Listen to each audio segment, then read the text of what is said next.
Some betrayals don't demand tears. They demand precision. When Lena Marcelli walked into her bedroom that Friday night and found her Mafia husband tangled with another woman, she didn't scream. She didn't shatter. She pulled out her phone, took one clear photograph, and made a promise so calm it felt like a death sentence. By Monday, his empire would start bleeding. Because here's the truth. Dante Marcelli never bothered to learn. His brilliant, invisible wife wasn't just keeping his books. She was the entire machine, and the second he forgot that, he signed his own execution order. If you're ready to watch a queen dismantle a king piece by piece, stay until the end and drop a comment with your city so I can see how far this story travels. Lena Marcelli had always believed that loyalty was a language, and for 7 years she'd spoken it fluently. She spoke it in the way she kept Dante's schedules synchronized across 3 phones and 2 continents. She spoke it in the immaculate spreadsheets that tracked cash flows through shell corporations with names like Meridian Holdings and Apex Consulting Group, entities that existed only on paper, in the Caymans, in Delaware, in jurisdictions where questions died before they were born. She spoke it in the silent hours after midnight when Dante came home smelling of cigars and gunpowder. And she never asked where he'd been because asking implied doubt. And doubt was a luxury their marriage couldn't afford. But loyalty, Lena had learned, was a language not everyone bothered to learn back. The realization came on a Friday night in late October, when the autumn rain hammered against the windows of their Beacon Hill townhouse with the kind of relentless rhythm that made you believe the world outside had drowned. Lena's flight from Chicago had landed 2 hours early, a rare gift from the aviation gods, and she'd decided not to call ahead. Dante hated being managed, even by her, and she'd thought surprising him might be nice, romantic even. She still remembered thinking that, romantic. The house was dark when she arrived, except for the soft amber glow bleeding from beneath their bedroom door on the 3rd floor. Lena set her overnight bag down in the foyer, slipped off her heels, and climbed the stairs in stockinged feet, each step silent against the Persian runner Dante's mother had given them as a wedding gift. She'd planned what she'd say when she opened the door, something light, teasing, about catching him watching old mob movies again, or falling asleep over his endless rotating texts from his consigliere, Marco. But when her hand touched the brass doorknob and pushed, the words died unborn in her throat. The scene arranged itself before her with the terrible clarity of a photograph. Dante, shirtless, belt undone, sitting on the edge of their bed, the one they'd picked out together at that overpriced furniture showroom in Cambridge, the one where she'd curled against him during thunderstorms and believed she was safe. And Vivian Cruz. Vivian, who Dante had introduced as a family friend at a charity gala 3 years ago. Vivian, who wore Cartier and Louboutin like armor and laughed at Dante's jokes with a practiced musicality that had always made Lena's teeth ache. Vivian, who was currently straddling Dante's lap with her dress unzipped to her waist and her perfectly manicured hands tangled in his hair. For exactly 3 seconds, Lena's nervous system refused to process what her eyes were reporting. Then Dante looked up. Their gazes met across the dim room, his dark and wide with the stupid shock of a man who'd genuinely believed he wouldn't get caught, hers cool and steady as a surgeon's hand. Vivian turned, following his stare, and her red lips formed a perfect O of surprise that might have been genuine or might have been performance. Lena couldn't tell, didn't care. Lena, Dante started, his voice cracking on her name. Don't. The word came out even, almost gentle. Lena pulled her phone from her coat pocket, opened the camera, and took one clean photograph. No flash, no dramatics, just documentation. The shutter sound clicked through the silence like a bone breaking. Vivian scrambled off Dante's lap, tugging at her dress. We weren't. Save it, Lena said. Her voice was still calm, surgically calm. The kind of calm that comes when you realize the bleeding has already started and panic won't stop it. She looked at Dante, who'd stood up and was now staring at her like she was a stranger. Maybe she was. Maybe she always had been. I want you to remember this moment, Lena told him, holding his gaze, because by Monday morning, you're going to understand exactly what you just lost. She turned and walked out, closing the door behind her with a soft click that felt louder than a gunshot. Behind her, she heard Dante shout her name, heard his footsteps pound across the bedroom floor. But Lena was already moving, down the stairs, past her abandoned overnight bag, out the front door and into the rain that soaked through her blouse in seconds and felt like baptism. She didn't cry. Tears were a language of grief, and grief implied surprise. This careful, calculated destruction of her illusions required something colder. It required precision. Lena climbed into her car, started the engine, and drove. The hotel she checked into was a mid-range Marriott near the financial district, the kind of anonymous establishment where business travelers came to disappear for a night or a week, and nobody asked questions. Lena booked the room under Sarah Mitchell, an identity she'd constructed 2 years ago when she'd first started noticing the hairline cracks in Dante's fidelity, late-night texts he deleted, unexplained charges on credit cards she wasn't supposed to monitor, the particular cologne and perfume cocktail that clung to his collar on Thursday nights. She'd told herself she was paranoid, that marriage to a man like Dante required a certain flexibility regarding conventional morality, that the women who circled him at parties and charity events were occupational hazards, not threats. But Lena had also been raised by a forensic accountant mother who taught her that hope was a beautiful thing right up until it made you stupid, and stupid got you killed. So she'd built a contingency, just in case. Now, sitting on the hotel bed with her wet clothes clinging to her skin and her phone glowing in the dark, Lena opened the encrypted folder she'd labeled Insurance and began to work. The truth was this: Dante Marcelli believed he ran an empire. He believed he was the mastermind behind the sprawling criminal enterprise that stretched from Boston to Miami, from gambling operations in Atlantic City to protection rackets in Providence, from money laundering through a network of car washes and laundromats, to strategic partnerships with Colombian suppliers who moved product through cargo ships with falsified manifests. He believed his authority was absolute, his position unassailable. He believed these things because Lena had let him believe them. But belief and reality were not the same country, and Lena had been living in reality while Dante vacationed in ego. She opened her laptop and logged into the first of 17 accounts. The Marcelli organization, though Dante would have bristled at calling it an organization, preferring euphemisms like family business or our interests, operated on a fundamental principle that most legitimate corporations would recognize: compartmentalization. Different crews handled different operations. Money flowed through different channels. Information traveled on a need-to-know basis. What made the system work wasn't Dante's strategic brilliance or Marco's street-level enforcement. It was infrastructure.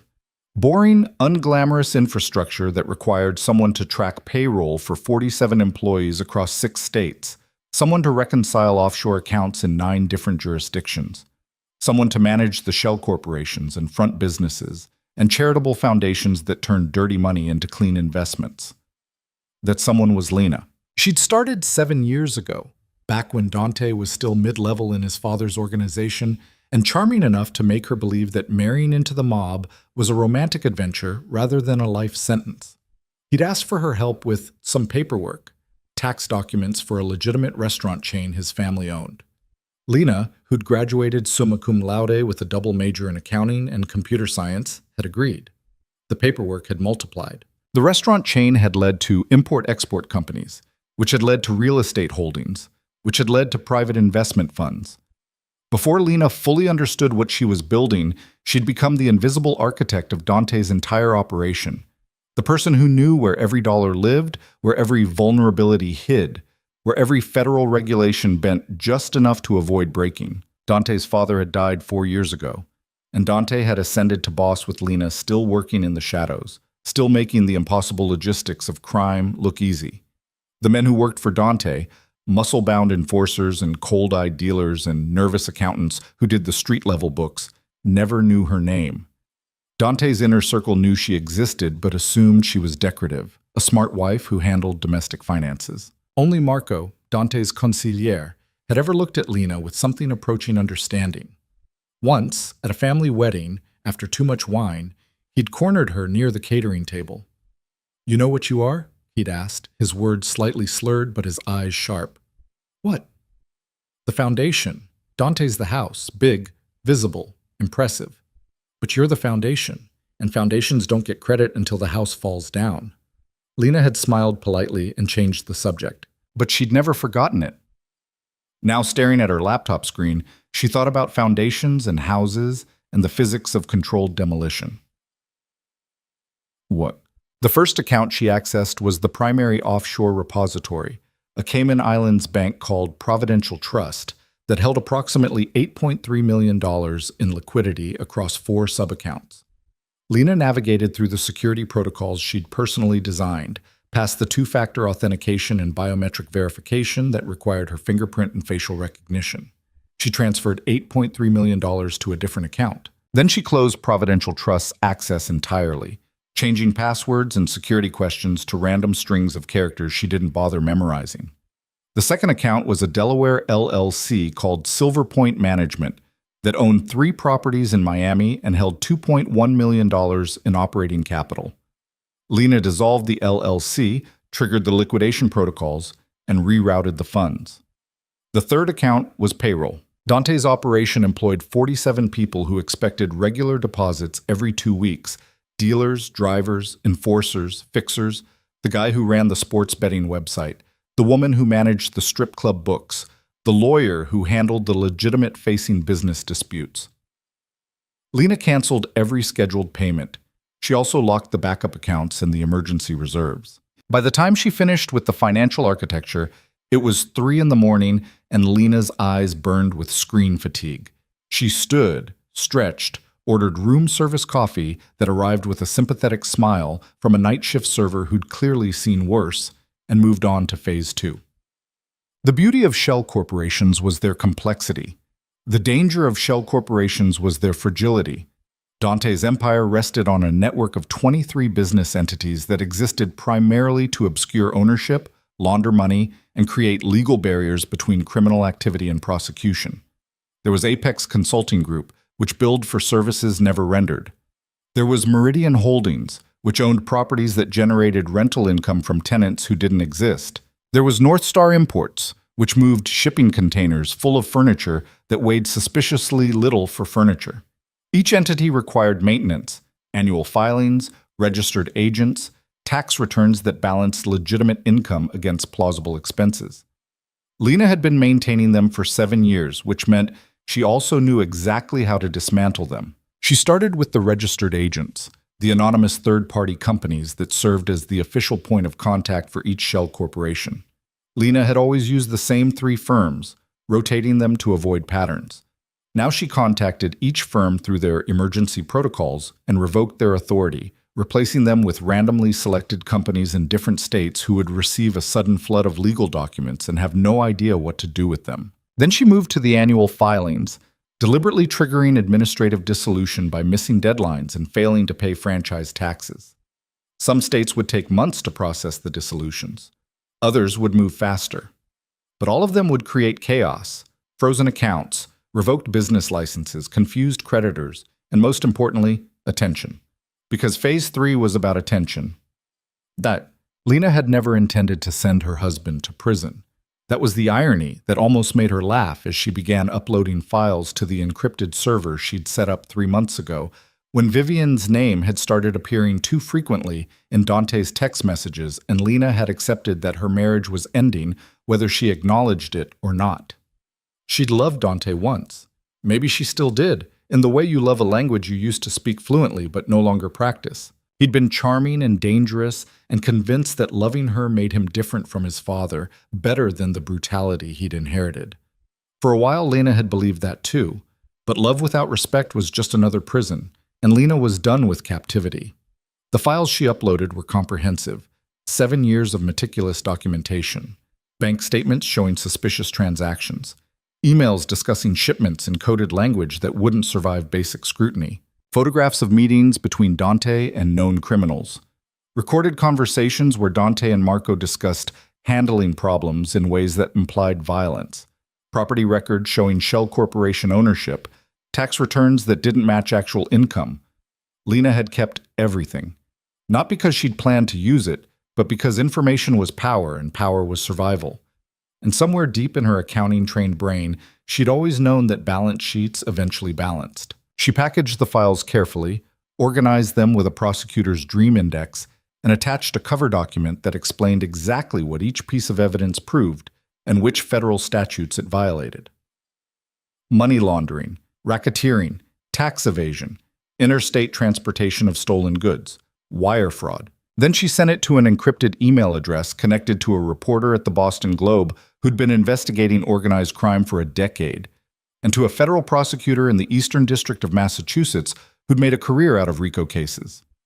She didn't sign her name, didn't leave any trace, just a simple message. If you want to dismantle the Marcelli organization, start here. The sun was rising when Lena finally closed her laptop. She slept for 4 hours, a dreamless, exhausted sleep that felt like falling through darkness, and woke to 17 missed calls from Dante and 9 from Marco. Lena deleted them all without listening to the voicemails. She showered, changed into the spare clothes she'd packed in her overnight bag, now retrieved from the townhouse by a TaskRabbit worker she'd hired through a burner phone, and ordered breakfast. The eggs arrived overcooked and the coffee was mediocre, but Lena ate mechanically, fuel for a body that needed to keep moving. Her phone buzzed with a new call. Dante again. This time she answered. "Lena, thank God." His voice was ragged, desperate. "Where are you? We need to talk. This is what you saw. It's not what you think." "It's exactly what I think," Lena said calmly. She was sitting by the hotel window, watching the financial district wake up below. Men and women in expensive suits rushing toward buildings where they'd move money and make deals and convince themselves they were better than people like Dante. "You were fucking Vivian Cruz in our bed. There's no other interpretation." Silence. Then, "Lena, please. I made a mistake. I'm sorry. I'll fix this." "You can't fix this, Dante, but I appreciate the offer." "What does that mean?" His voice shifted, sharpening with the first edge of panic. "Lena, what did you do?" "Me? I didn't do anything. I just stopped doing everything.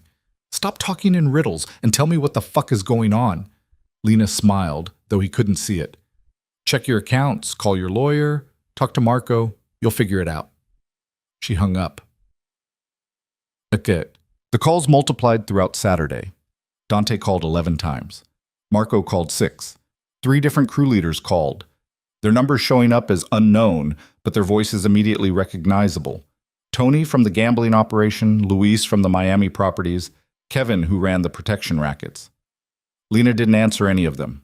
Instead, she went shopping. There was something magnificently ordinary about walking through Nordstrom on a Saturday afternoon, trying on dresses she didn't need while Dante's empire began its slow collapse somewhere across the city. Lena bought a navy sheath dress that cost too much, a pair of leather boots, an expensive lipstick in a shade called Resilient Red. The saleswoman complimented her choices with the kind of studied enthusiasm that suggested commission, and Lena smiled and thanked her and felt nothing. She had dinner at a sushi restaurant she'd always wanted to try, but Dante hated. He had a thing about raw fish, considered it unmasculine somehow, and ordered the omakase menu. The chef prepared 17 courses with the kind of precision Lena recognized from her own work. Each piece of fish a small perfection, and she ate slowly, tasting everything, aware that this was the first meal in 7 years she'd eaten without calculating its cost against Dante's operation. By Sunday morning, the panic in Dante's voicemails had evolved into rage. "You fucking bitch!" His voice snarled through her phone speaker while Lena did yoga in her hotel room. "You think you can destroy me? You think I won't find you? I built this empire." Lena pressed delete and moved into downward dog. "Betrayed me after everything I gave you." Delete. Warrior pose. "Going to regret this, Lena. I swear to God, you're going to..." Delete. Child's pose. Marco's voicemails were more measured but equally desperate. "Lena, I don't know what's happening between you and Dante, but we need to talk. The accounts are frozen. Payroll didn't process. We've got suppliers calling in debts, and I can't access the emergency funds. Please, whatever this is, we can fix it. Just call me back." She didn't call him back. Instead, she opened her laptop and checked the news. Nothing yet. The federal investigation would take time. Prosecutors didn't move on tips alone, even well-documented ones. They'd need to verify, cross-reference, build their case. But the reporter had already started working. Lena found a brief article on the Globe's website, buried in the local business section. Federal investigators probe possible money laundering scheme linked to Boston area businesses. No names, not yet. But the clock was ticking. Monday morning arrived with rain again, softer this time, more resignation than violence. Lena packed her few belongings, checked out of the Marriott, and drove to a different hotel. This one in Cambridge, near MIT, chosen because it was the kind of place where brilliant young people came to change the world, and nobody would ever think to look for a mob wife. She checked in under a different name, Jennifer Hartley this time, and settled into the familiar anonymity of another beige room with another generic landscape painting and another coffee maker that promised mediocrity. Then she opened her laptop and watched Dante's empire bleed. The financial damage was cascading now, each failure triggering the next in a chain reaction Lena had designed with the precision of a watchmaker. Payroll hadn't processed for the second week in a row, which meant dealers were getting nervous and enforcers were asking questions. The offshore accounts were inaccessible, which meant Dante couldn't pay his Colombian suppliers, which meant shipments were being held in limbo, while very dangerous men made very dangerous phone calls. The shell corporations were dissolving, which meant properties were being flagged for tax liens and bank accounts were being frozen and lawyers were suddenly unavailable. Lena's phone buzzed with a call from a number she didn't recognize. She answered cautiously. "Mrs. Marcelli?" A woman's voice, professional and careful. "Who's asking?" "My name is Sarah Chen. I'm a financial analyst with the IRS. I'm calling regarding some irregularities we've identified with several business entities registered under your name. Those entities were registered without my knowledge or consent," Lena said smoothly. She'd prepared this script weeks ago, practicing until it sounded natural. "My husband handled all our business affairs. I'm currently separated from him and in the process of consulting with legal counsel regarding identity theft concerns." A pause. "I see. Could you provide the name of your attorney?" Lena gave her the number of a lawyer she'd retained 2 months ago, a sharp woman named Rebecca Torres who specialized in financial crimes and had asked exactly 0 questions when Lena had showed up with a retainer check and a hypothetical situation involving a woman who might need to prove she had no knowledge of her husband's illegal activities. "Thank you, Mrs. Marcelli. We'll be in touch." The call ended. Lena marked it down in her mental ledger. IRS engaged, narrative established, liability shifted.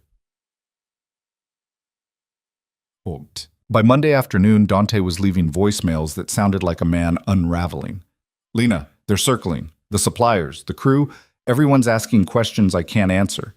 Marco says we're down to maybe 2 weeks of operating capital, and I don't know how to fix this without you. Please, I know I fucked up. I know I hurt you, but this is bigger than us. You understand?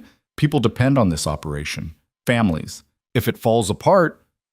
Lena listened to the whole message this time, waited until his voice cracked with something that might have been genuine fear, and then deleted it with the same clinical detachment she'd used to dissolve his shell corporations. People depending on the operation. Families. He was right about that, in his own myopic way. 47 employees did depend on Dante's criminal enterprise for their income. Their families did depend on it indirectly. Rent and groceries and children's birthday presents paid for with money that flowed from violence and exploitation and corruption. But Lena had stopped believing that perpetuating harm was justified by the people it fed. She'd stopped believing a lot of things. She'd stopped believing that loving someone required setting yourself on fire to keep them warm. She'd stopped believing that loyalty without reciprocity was loyalty at all. She'd stopped believing that she owed Dante her brilliance, her labor, her silent complicity in his empire. And most importantly, she'd stopped believing that walking away made her the villain. Acham. Tuesday brought the first news coverage. The Boston Globe published a longer piece, front page of the Metro section, above the fold. Federal investigation targets alleged criminal enterprise. Still no names, but details were emerging. Suspicious financial transactions. Shell corporations used to launder money. Properties purchased with untraceable cash. Law enforcement sources suggesting a major development in a long-running organized crime investigation. Lena read the article twice, checking the byline. The reporter she'd sent the files to had shared them with the federal prosecutor, who'd apparently moved faster than expected. By Wednesday, search warrants would be issued. By Thursday, arrests would begin. Dante called 17 times on Tuesday. Lena answered none of them. Marco called twice, his voicemails increasingly terse. Lena, I know you're angry. I know Dante betrayed you. But this, whatever you're doing, it's going to get people killed. The suppliers don't care about marital problems. They care about money.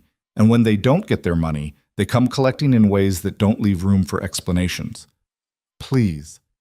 If not for Dante, then for the people who are going to get caught in the crossfire. Call me back. She didn't call him back. Because Marco was wrong.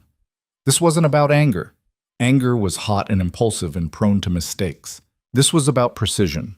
About dismantling a machine she'd built with such care that even the people running it hadn't understood how it worked. And if people got caught in the crossfire, well, they'd made their choices. They'd chosen to work for a criminal organization. They'd chosen to profit from violence. They'd chosen to believe that Dante's empire was permanent, invulnerable. Lena had simply revealed the truth. Nothing built on lies could last forever. Okay. On Wednesday morning, Vivian Cruz called. Lena almost didn't answer. The number showed up as private callers, but curiosity won. Lena. Vivian's voice was tight, controlled. We need to talk.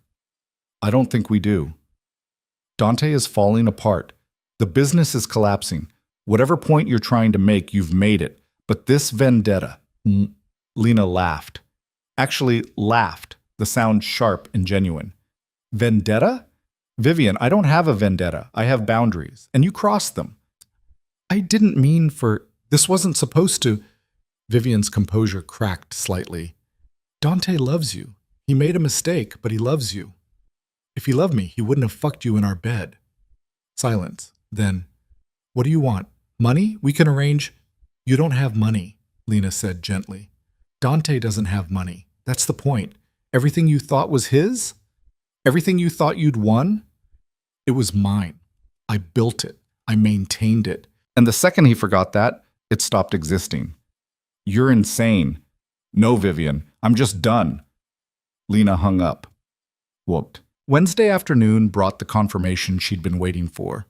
The news alert flashed across her phone screen. Federal agents execute search warrants in organized crime investigation. Lena opened the article. Photographs showed agents and FBI windbreakers carrying boxes out of properties she recognized. The Beacon Hill townhouse, Dante's club in the North End, the warehouse in Revere, where the gambling operation supposedly ran. No arrests yet, but the article mentioned ongoing investigations and potential charges including racketeering, money laundering, and tax evasion. Her phone rang. Dante. This time she answered. Lena, his voice was hoarse, destroyed. They're taking everything, the computers, the files, records going back years. They have warrants, federal warrants, and I can't, without the accounts, I can't even pay the lawyers. I know, Lena said softly. You did this. It wasn't a question. You gave them whatever evidence they have, you gave it to them. I documented your crimes for 7 years, Dante. I kept perfect records because that's what I do. And when you decided I was disposable, I disposed of you instead. Lena, please. The word broke. I'm sorry. I'm so fucking sorry. About Vivian, about taking you for granted, about everything. But you can fix this. You know how the system works. You can make the accounts accessible again. You can... No. What? I said no. Lena stood, walked to the hotel window, looked out at Cambridge spreading below her like a promise of reinvention. I'm not fixing this, Dante. I'm not saving you. I'm not even watching you drown. I'm just leaving. They're going to arrest me. His voice was small now, childlike. Lena, they're going to arrest me and I'll go to prison and...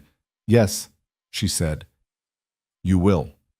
Because you committed crimes. And now there's evidence, and that's how consequences work. I love you. You love what I did for you. There's a difference. She ended the call, blocked his number, and felt nothing. Thursday morning, the arrests began. Dante was taken into custody at 6:47 a.m., according to the news. Federal agents had arrived at the Beacon Hill townhouse with a warrant, found him sleeping in the guest bedroom, and placed him in handcuffs while he was still in his pajamas. Marco was arrested simultaneously at his apartment in Somerville. Tony, Louise, Kevin, the entire leadership structure, taken down in a coordinated operation that suggested months of planning. Except it hadn't been months. It had been 7 days. 7 days from betrayal to demolition. 7 days from photograph to handcuffs. 7 days to prove that the empire Dante thought he'd built was actually just a woman's patience wearing thin. Lena watched the coverage from her hotel room, eating yogurt and granola she'd bought at Whole Foods, feeling the strange lightness of a person who'd been carrying something heavy for so long she'd forgotten what her shoulders felt like without the weight. Her phone rang. Rebecca Torres, her attorney. "Have you seen the news?" "I have." "The federal prosecutor's office called. They want to interview you, standard procedure in cases like this, spouse of the defendant, potential witness." "When?" "Tomorrow, if you're available. I'll be with you, obviously." "And Lana?" Rebecca's voice gentled. "You did the right thing, for what it's worth." Lena wasn't sure she believed in right and wrong anymore, but she believed in survival, and she'd survived. "Thank you," she said, and meant it. Friday afternoon, Lena sat across from 2 federal prosecutors in a conference room that smelled like coffee and stress. They were exactly what she'd expected. Sharp-eyed, professionally skeptical, wearing suits that cost less than Dante's but fit better because they were bought with clean money. The woman introduced herself as Maria Delgado, the man as James Park. Rebecca sat beside Lena, a steady presence. "Mrs. Marcelli," Maria began, "we appreciate you coming in voluntarily." "Of course. We'd like to ask you some questions about your husband's business activities." "I'll help however I can." Lena folded her hands on the table, the picture of cooperative innocence. "Though I should mention I had very limited involvement in Dante's business affairs." James raised an eyebrow.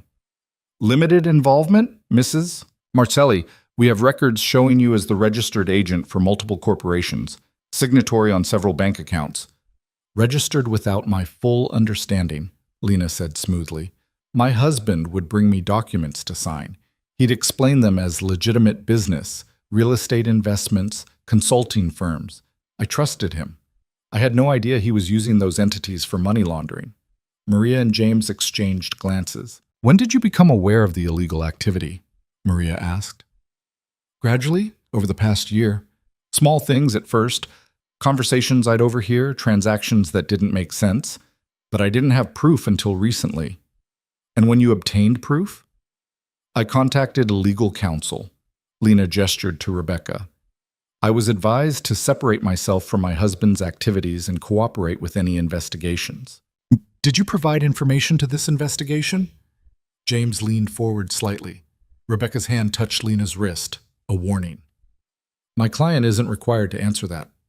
"I'm not claiming any protections," Lena said calmly. "If information reached the authorities, I'm glad. My husband's activities were illegal and harmful, but I'd like to clarify that any cooperation I provided was as a concerned citizen, not as a participant in criminal enterprise." The interview continued for 90 minutes.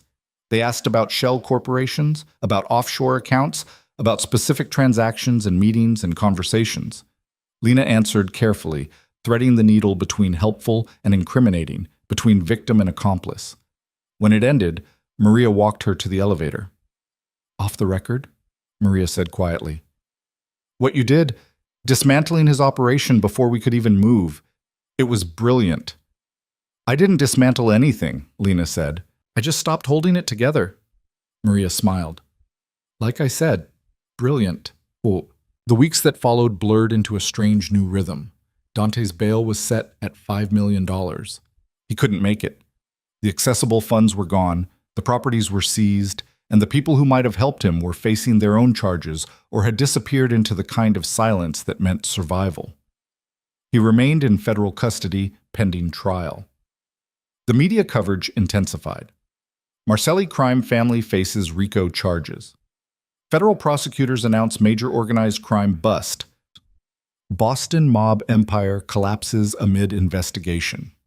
Lena watched from a distance, from her Cambridge hotel room that had become a kind of sanctuary. She didn't give interviews, didn't issue statements, became a ghost in her own story, which was exactly what she'd wanted. Vivian Cruz tried calling twice more before apparently giving up. Lena heard through the grapevine, Rebecca had connections, and information flowed, that Vivian had discovered the hard way that Dante's gifts hadn't actually been his to give.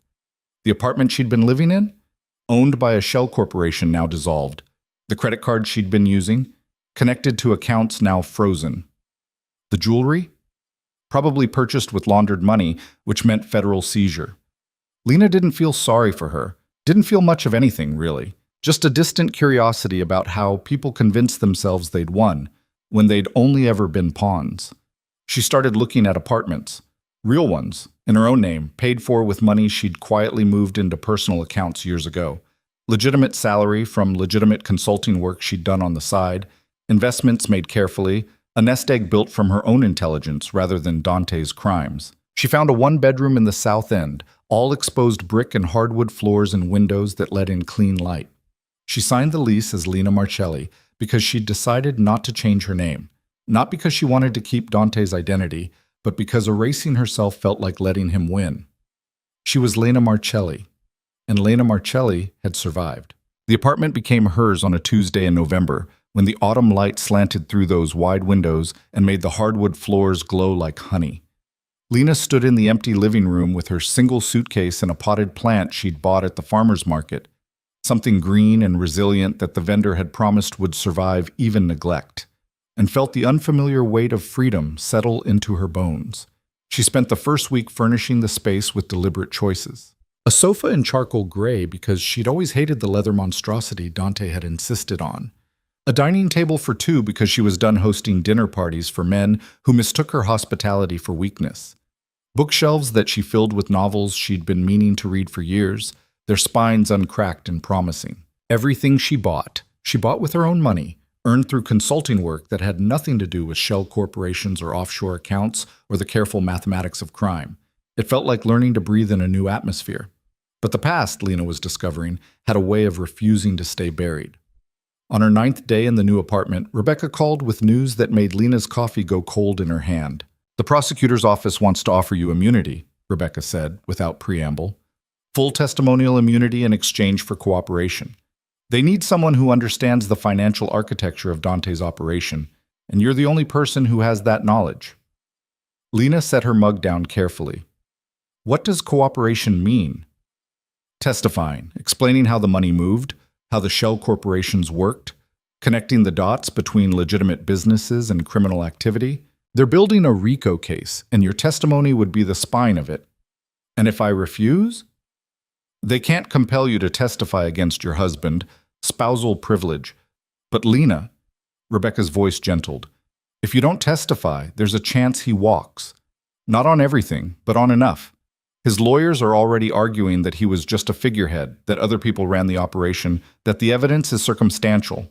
Lena laughed, sharp and bitter. A figurehead. That's almost true. So, you'll do it? She thought about Dante in his federal holding cell, probably still believing he could charm or threaten or negotiate his way out. She thought about Marco and Tony and Luis and all the men who'd treated her like expensive furniture, present, decorative, easily ignored. She thought about Vivian Cruz, who'd looked at Dante's empire and seen power worth stealing, never understanding that the power had never been his. "Yes," Lena said. "I'll testify." "Good. The trial starts in 6 weeks. We'll need to prepare." After Rebecca hung up, Lena sat in her quiet apartment and felt the future solidify around her like concrete setting. There would be no ambiguity now, no pretending she'd been an innocent bystander. She would stand in a courtroom and explain exactly how she'd built the machine that Dante had driven into the ground, and everyone would know that she'd been complicit until the moment she'd chosen not to be. The thought should have terrified her. Instead, it felt like relief. Because the truth, Lena had learned, was a kind of freedom too. The next morning, Marco's lawyer called. His name was Richard Castellano, and his voice carried the particular smoothness of a man accustomed to negotiating in gray areas. "Mrs. Marcelli, I represent Marco Santoro. He'd like to speak with you." "No." "He's willing to answer questions you might have about the night you left, about what happened after." He thinks there are things you should know before the trial. Lena almost hung up, but curiosity, that dangerous, persistent thing, made her pause. What kind of things? He'd prefer to tell you in person. There's a coffee shop in Brookline, neutral territory, one conversation. After that, you never have to speak to him again. She knew it was a mistake, even as she agreed.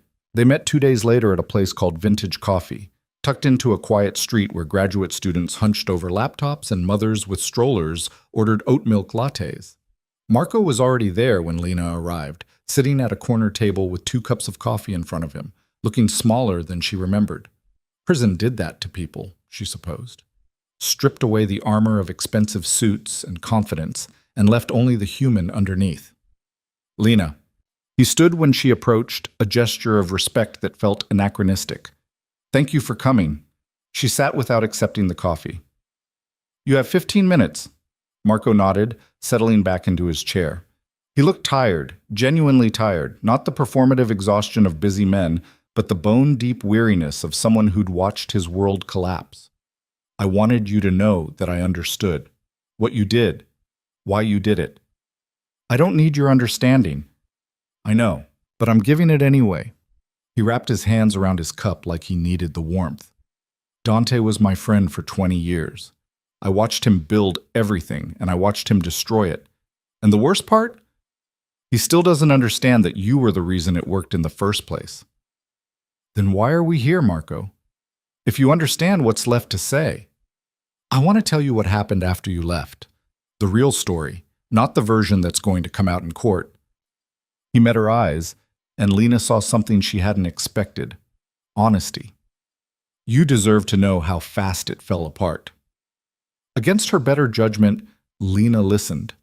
Marco told her about the Monday morning when payroll didn't process and the crew started panicking, about Tony showing up at the club, furious, demanding to know where the money was, about the calls from Miami, from Providence, from the Colombian suppliers who didn't care about marital problems or frozen accounts.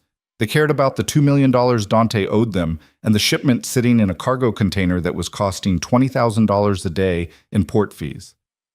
We tried everything, Marco said, his voice flat with defeat. Dante called in every favor, contacted everyone he thought could help, but the accounts were locked, the shell corporations were dissolving, and nobody wanted to touch us because we looked radioactive. By Wednesday, the suppliers were making threats, real ones. They sent a guy to the club, said if we didn't pay by Friday, they'd start collecting in blood. Lena felt nothing. What did Dante do? He tried to reach you, called probably 100 times, left voicemails begging, threatening, bargaining. When that didn't work, he sent Vivian. I know, she called. Marco's mouth twisted. Did she tell you that Dante promised her access to the safety deposit box? Said there was enough cash and gold in there to cover the immediate debts, and if she could get in, he'd set her up properly. Make her legitimate. Lena's laugh was soft and cold. Let me guess. The box was empty. Completely. You'd cleared it months ago, hadn't you? 16 weeks ago, to be exact.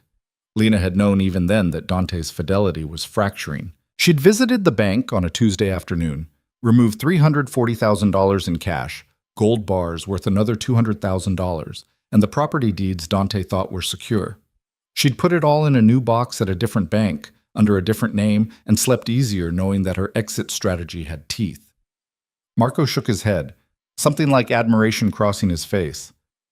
Vivian lost her mind when she realized, started screaming at Dante, saying he'd promised her security, and all he'd given her was liability. She tried to forge your signature on the bank documents. Stupid, desperate. The bank flagged it immediately. Good. The suppliers didn't wait for Friday. Thursday night, 2 guys showed up at Dante's house, broke his nose, 3 ribs, told him he had 72 hours to produce $2 million, or they'd come back for something more permanent. Marco's voice dropped. That's when the feds raided.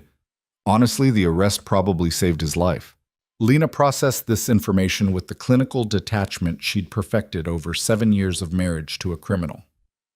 Dante beaten and desperate, Vivian revealed as an amateur thief, the suppliers circling like sharks around blood in the water.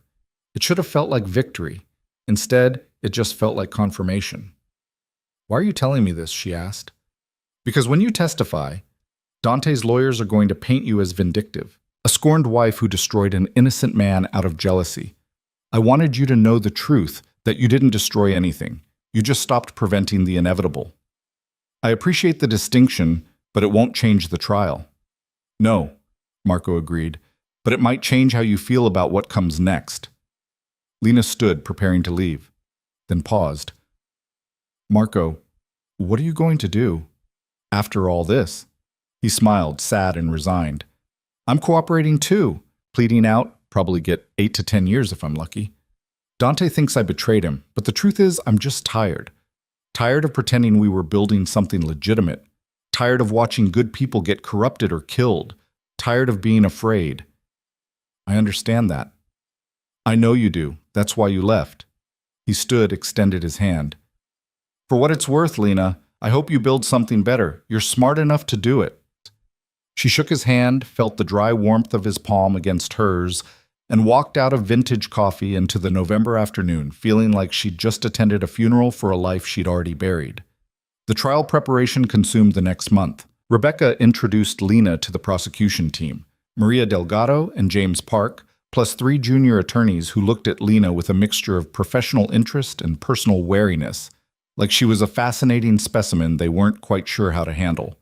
They met in a conference room that smelled perpetually of coffee and dry erase markers, and they dissected 7 years of Lena's life with surgical precision. Walk us through the Meridian holding structure, Maria would say, and Lena would explain how she'd layered the ownership through 3 separate LLCs to obscure the ultimate beneficial owner, how she'd routed rental income through a management company that existed only on paper, how she'd balanced the books to show just enough legitimate activity to avoid suspicion.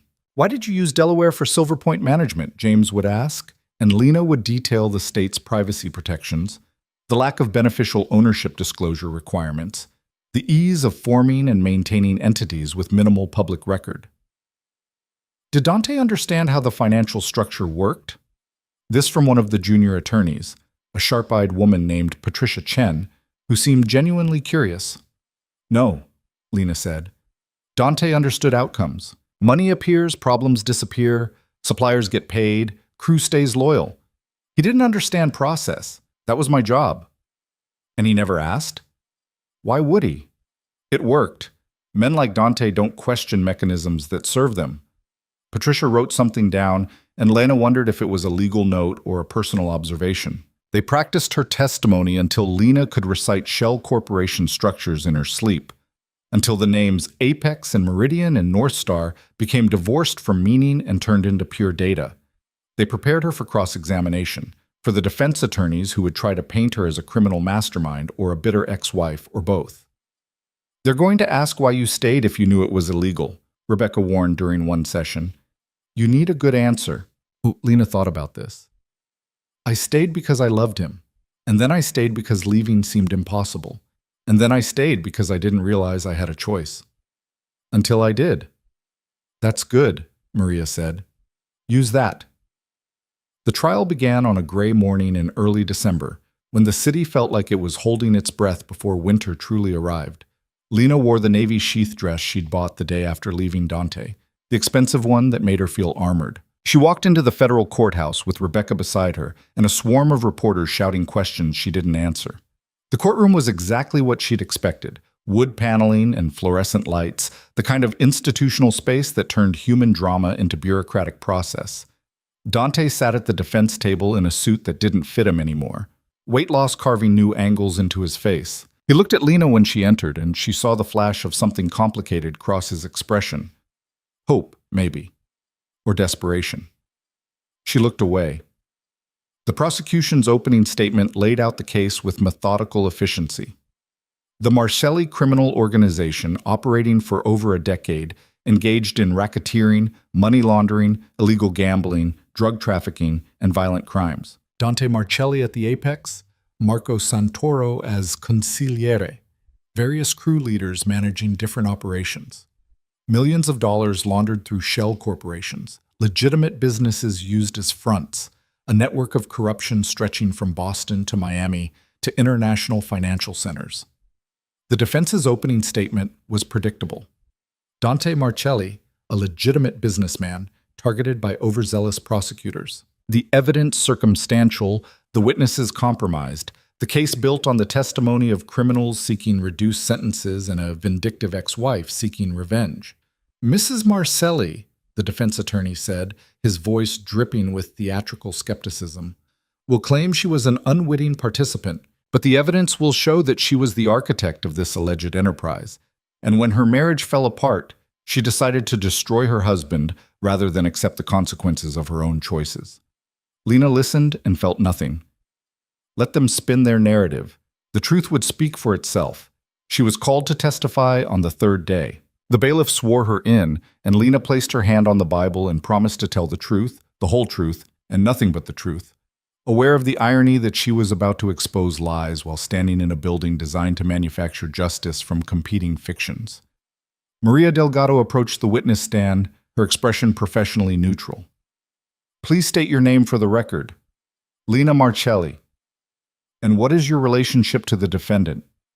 I'm his wife. We're currently separated and in the process of divorcing. How long were you married? 7 years. And during those 7 years, what was your involvement in your husband's business activities? Lena took a breath. This was the moment. The fulcrum between her old life and whatever came next. I managed the financial and administrative infrastructure for what I eventually understood to be a criminal organization. A murmur rippled through the courtroom. Dante's lawyer stood. Objection, Your Honor. The witness is characterizing. Overruled, the judge said. She's testifying about her understanding. Continue, Mrs. Marcelli. Lena continued. She explained how it had started innocently with restaurant tax returns and legitimate business documentation, how it had expanded gradually, one shell corporation at a time, one offshore account at a time, until she was managing a complex financial architecture designed to obscure criminal proceeds. She detailed specific transactions, specific entities, specific mechanisms of fraud and deception. Did you understand these activities were illegal? Maria asked. Eventually, yes, it became impossible not to understand. Why didn't you stop participating? Lena looked at the jury, 12 ordinary people who would decide Dante's fate and, indirectly, her own. Because I loved my husband. Because I believed he would change. Because leaving felt dangerous and staying felt familiar. Because fear is a powerful motivator and hope is a powerful sedative. When did you decide to leave? When I came home early from a business trip and found my husband in bed with another woman. And what did you do? I took a photograph, and then I began the process of separating myself from his criminal enterprise. The questioning went on for hours. Maria walked Lena through every shell corporation, every offshore account, every transaction that had seemed innocuous at the time but revealed itself as fraud under scrutiny. Lena testified with precision, her accounting background manifesting in clear explanations of complex financial structures.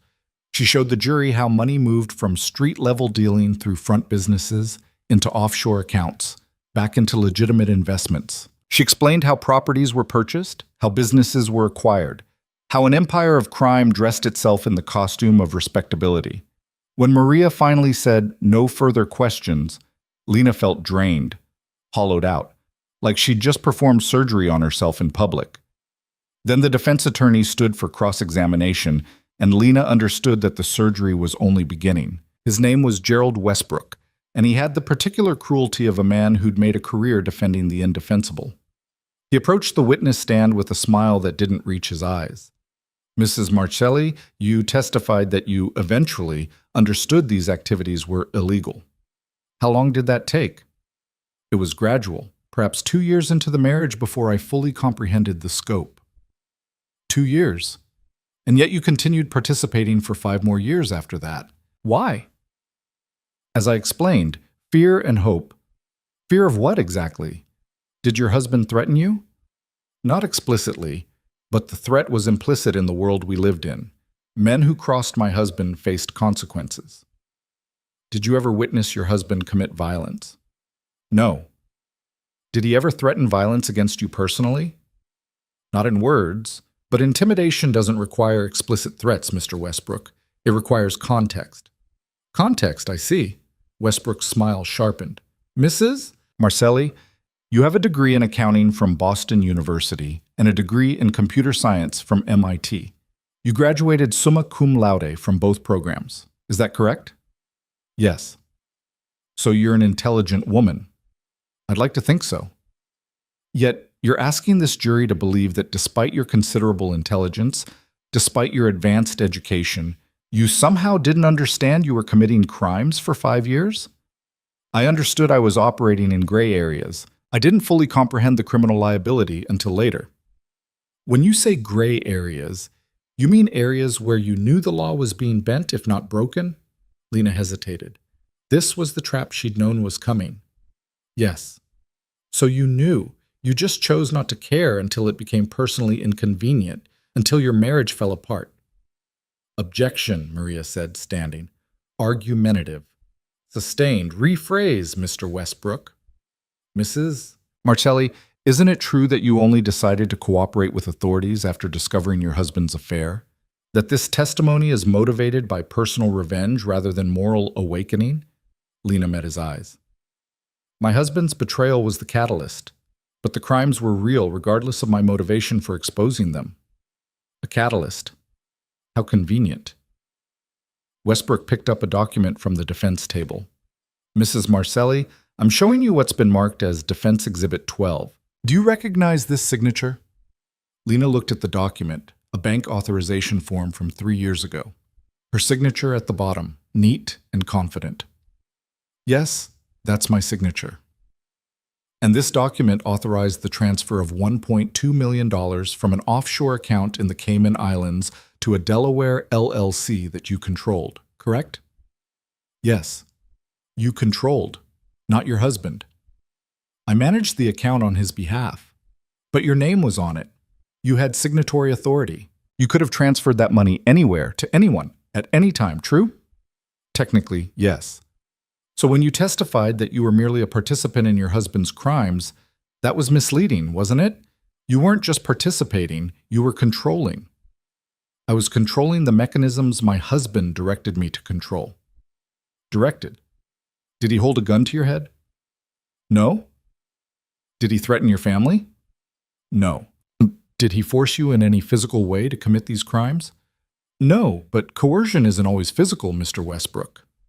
Ah, yes, the implicit threats, the context. Westbrook's voice dripped contempt. Mrs. Marcelli, isn't the real truth that you were a willing, enthusiastic participant in this criminal enterprise until your husband's infidelity gave you a reason to destroy him? No. No? Then explain why, if you were so afraid, so coerced, you managed to dismantle the entire financial infrastructure in less than a week. That doesn't sound like the behavior of a frightened, powerless wife. That sounds like the behavior of someone who'd been planning her revenge. Lena felt the courtroom's attention sharpen, felt the jury watching her with new calculation. This was the moment Westbrook had been building toward, the suggestion that she was the real criminal, that Dante was somehow her victim. I dismantled the infrastructure because I built it, Lena said, her voice steady. And when I decided to leave, I made sure I couldn't be pulled back in. That's not revenge, Mr. Westbrook. That's survival. Survival that happened to involve providing evidence to federal prosecutors, freezing accounts, dissolving corporations, and leaving your husband vulnerable to criminal charges and physical threats from his business associates. Quite the survival strategy. I didn't create his criminal exposure. I just stopped protecting him from it. A fine distinction. Westbrook returned to the defense table, picked up another document. Mrs. Marcelli, I'm showing you Defense Exhibit 18. This is a bank statement from an account in your name alone, not connected to any of your husband's businesses. Do you recognize it? Lena's stomach tightened. She knew where this was going. Yes. This account currently holds approximately $180,000, correct? Approximately, yes. Where did that money come from? Legitimate consulting work I did independently over several years. I kept detailed records of all income and expenses. Consulting work. For whom? Various small businesses that needed accounting and financial planning services. I can provide a complete client list if necessary. Please do. Because Mrs. Marcelli, I find it fascinating that a woman who claims she was afraid to leave her husband, who claims she was coerced into criminal activity, somehow managed to maintain an independent revenue stream and build a secret nest egg. almost as if she were planning her exit long before the alleged affair. Maria stood. Objection. Counsel is testifying rather than questioning. Sustained. Do you have a question, Mr. Westbrook? Yes, Your Honor. Mrs. Marcelli, when did you open this independent account? Approximately 4 years ago. 4 years. So, 2 years after you claim you understood the criminal nature of your husband's activities, you began preparing your exit, planning your eventual betrayal.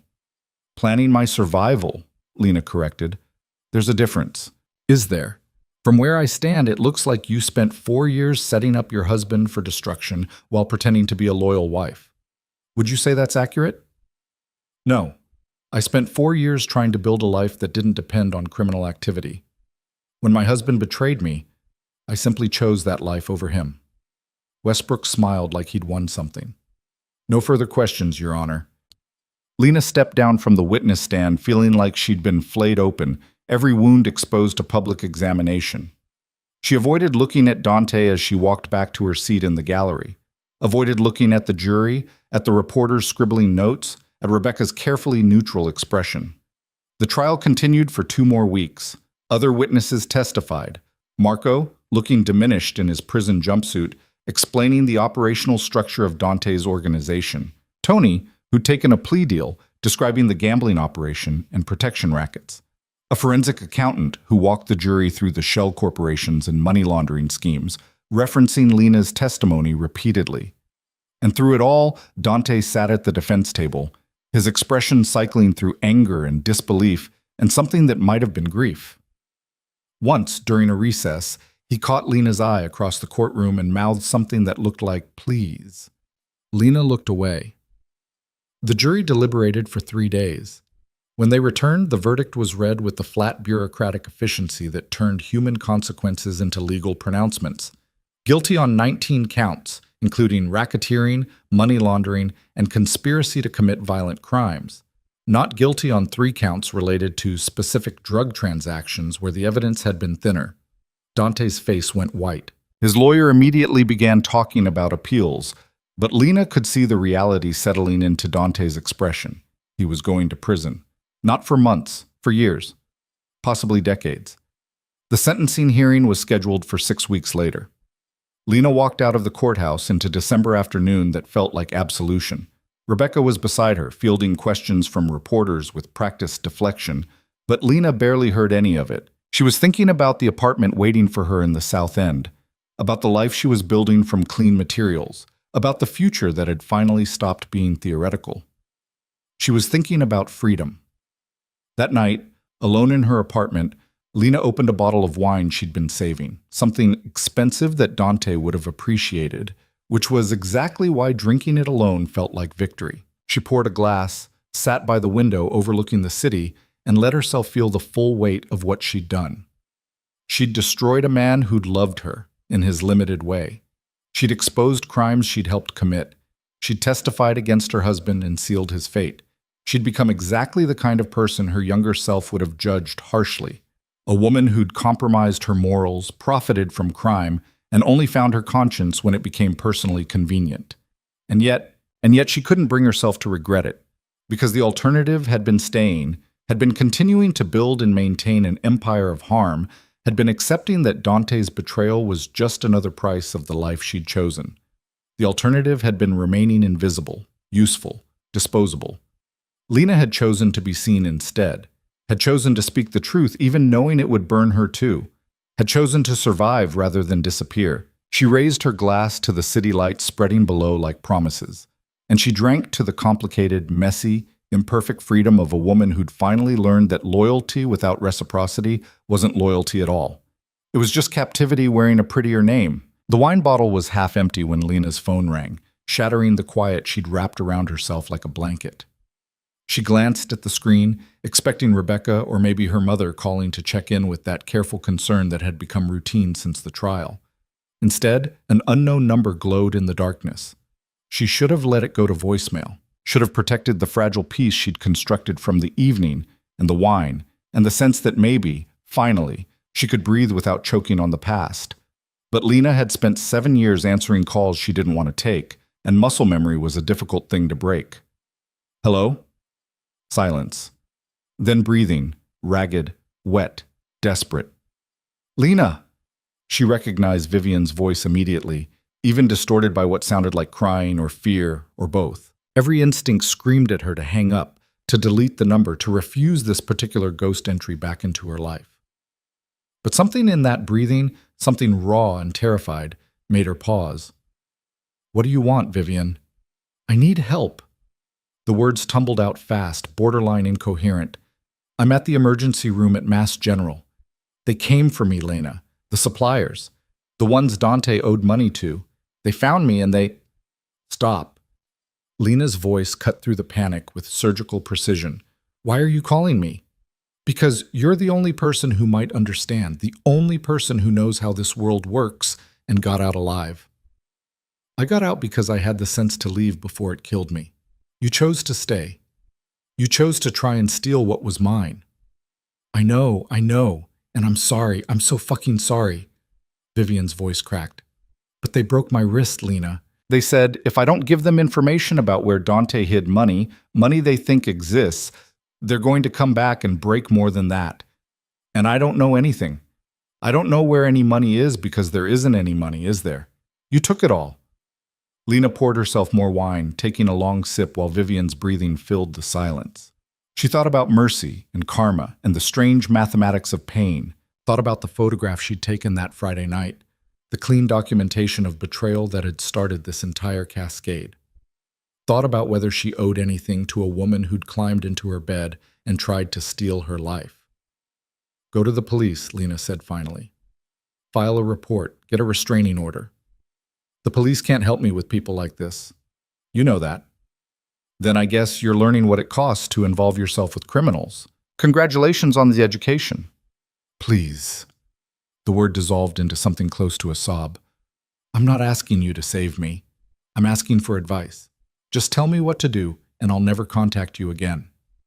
Lena closed her eyes, saw Vivian straddling Dante in their bedroom, red lips and perfect nails and the casual cruelty of taking what wasn't offered. Saw the terrified woman in a hospital somewhere across the city, wrist probably in a cast, learning too late that playing at being a mob wife and actually surviving as one were entirely different skills. Tell them the truth, Lena said. Tell them there is no hidden money, that Dante's operation was built on structure and credit and the illusion of wealth, and when the structure collapsed, the wealth evaporated. Tell them to check the federal asset seizure records. Every property, every account, every asset has been cataloged and frozen. There's nothing left to find because there was never as much as everyone believed. They won't believe me. That's not my problem, Vivian. You wanted Dante's world. Now you have it. Enjoy the consequences. Lena hung up before Vivian could respond, then blocked the number with the same clinical efficiency she'd used to dissolve shell corporations. She finished her wine in the sudden quiet, feeling nothing that resembled guilt. Vivian had made her choices. Lena had made hers. The universe was simply delivering results. But sleep, when it finally came, was fractured with dreams of broken wrists and desperate phone calls, and the particular violence that came for women who miscalculated their value in men's games. The next morning brought coffee and clarity and a message from Rebecca. Sentencing hearing moved up to next week. Prosecution wants to capitalize on the momentum. Can you meet today to discuss your victim impact statement? Lena stared at the message while her coffee went cold. Victim impact statement. The legal system's designated space for her to explain how Dante's crimes had harmed her, to put a human face on the abstract violations of law and order. She'd known this was coming, Rebecca had mentioned it during trial prep, but the reality felt different now, heavier, like something that required more honesty than she was certain she possessed. She met Rebecca at the same coffee shop where she'd met Marco weeks ago, as if her life had become a series of difficult conversations happening in neutral spaces over mediocre coffee. Rebecca was already there, laptop open, looking professionally exhausted in the way lawyers always did when trials bled into the rest of their lives. You look terrible, Lena said, sitting down. You look surprisingly good for someone who just torpedoed her husband's life. Ex-husband, if the divorce papers go through. And I didn't torpedo his life, I just stopped holding it together. Rebecca smiled faintly. You should use that line in your statement. It's good. She pulled up a document on her laptop. The prosecution wants something personal, Not just financial harm, the jury's already heard about that. They want emotional impact, how the betrayal felt, how discovering the depth of his criminal activity affected you, the fear, the manipulation, the loss of trust. How much truth are they looking for? As much as you're willing to give. But Lena, Rebecca's voice gentled, this is your chance to control the narrative. To make sure the record reflects that you were a victim before you became a witness. Don't waste it on false modesty or misplaced loyalty. Lena thought about this. Thought about standing in that courtroom again, speaking into a microphone while Dante listened, while the judge prepared to decide how many years of his life would be spent in federal prison. Thought about what truth she owed and to whom. I'll write something, she said finally, but I need to do it alone. She spent 3 days on the statement, writing and rewriting, trying to find the language that captured the particular hollowness of loving someone who saw you as infrastructure rather than human. She wrote about the slow erosion of self that came from subordinating your intelligence to someone else's ego, about the fear that lived in her body like a second heartbeat, not fear of violence, but fear of irrelevance, of becoming so useful that she ceased to be visible. About the moment she'd walked into her bedroom and seen Vivian and understood with perfect clarity that she'd been treating herself as disposable long before Dante had. The final version was 2 pages, single-spaced, and reading it made her throat tight with a grief she hadn't known she was carrying. The sentencing hearing took place on a Wednesday morning that felt like the universe holding its breath. The courtroom was less crowded this time.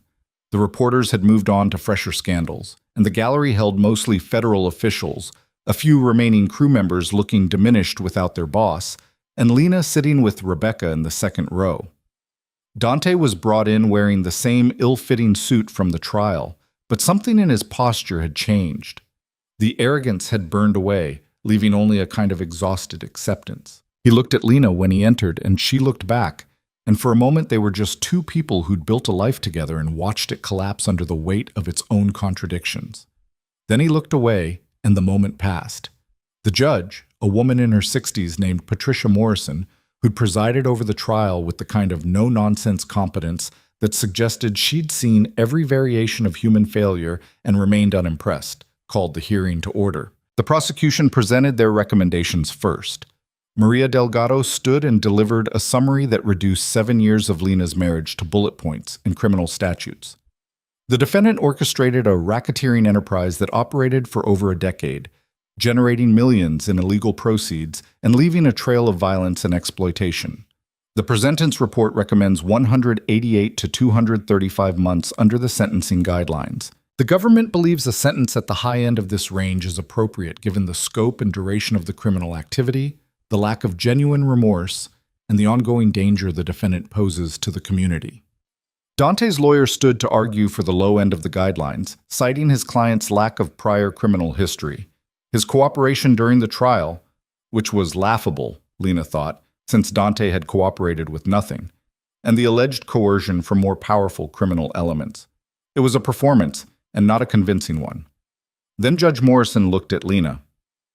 Mrs. Marcelli, I understand you've prepared a victim impact statement. Would you like to deliver it? Lena stood, legs steadier than she'd expected. She walked to the podium, unfolded the 2 pages she'd carried like a talisman, and began to read.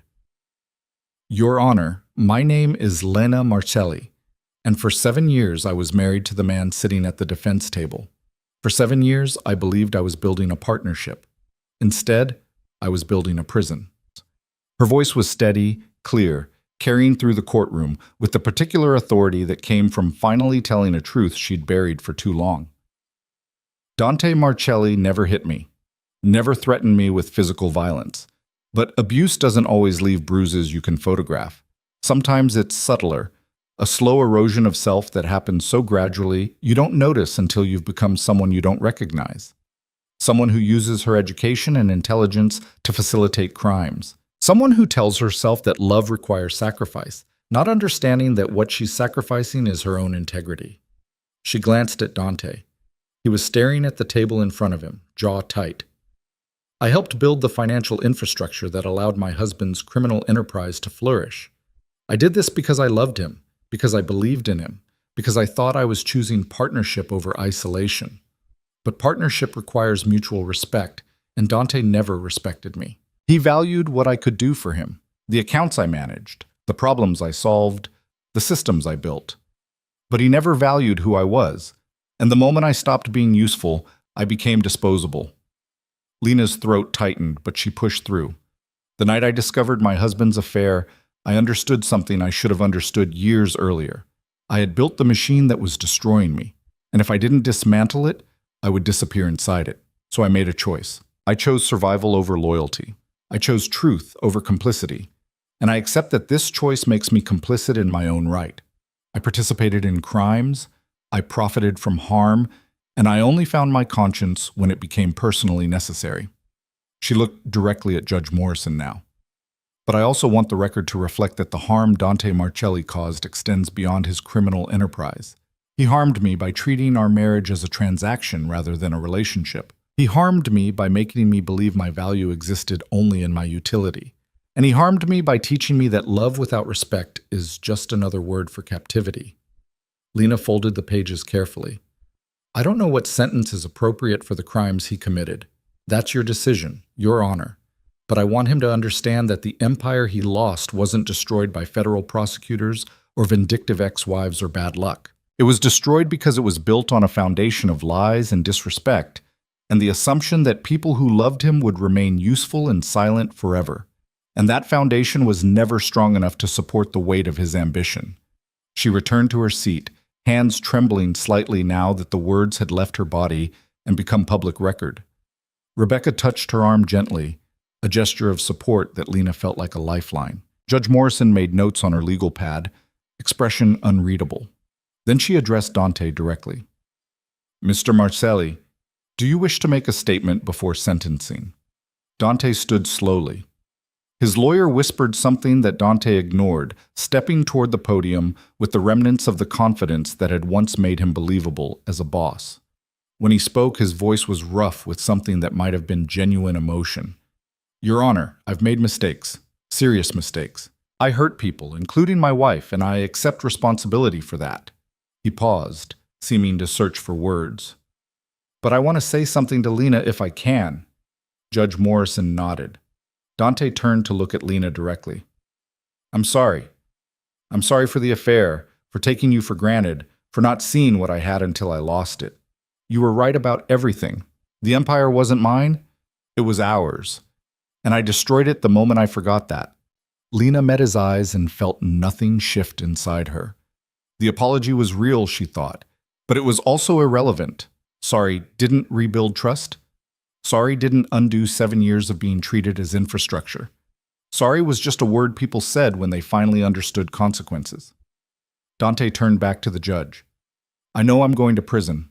I know I deserve it, but I want the record to show that Lena Marcelli is not a criminal. She's a woman who loved the wrong man and paid for it in ways that don't show up in sentencing guidelines. Whatever punishment I receive, she doesn't deserve to carry the weight of my choices. He sat down, and the courtroom settled into the heavy silence that preceded judgment. Judge Morrison reviewed her notes, the quiet stretching until it became almost unbearable. Then she spoke, her voice carrying the weight of institutional authority. Mr. Marcelli, I've presided over many criminal trials in my career. I've seen defendants who showed no remorse, defendants who blamed everyone but themselves, and defendants who seemed genuinely surprised that their actions had consequences. You, interestingly, seem to fall into multiple categories. She leaned forward slightly. Your operation was sophisticated, long-running, and caused significant harm. You profited from violence, from addiction, from the exploitation of vulnerable people. Your wife's testimony made clear that you were not, as your defense suggested, a figurehead. You were the architect of this enterprise, even if you delegated the actual construction to someone more competent. Dante flinched at that, and Lena felt a grim satisfaction. The presentence report recommends 188 to 235 months. I've considered the arguments for leniency, your lack of prior record, your family circumstances, the letters of support from community members who apparently never wondered where your money came from. I've also considered the aggravating factors, the scope of your operation, the violence associated with it, and your apparent belief that marital betrayal is somehow relevant to criminal sentencing.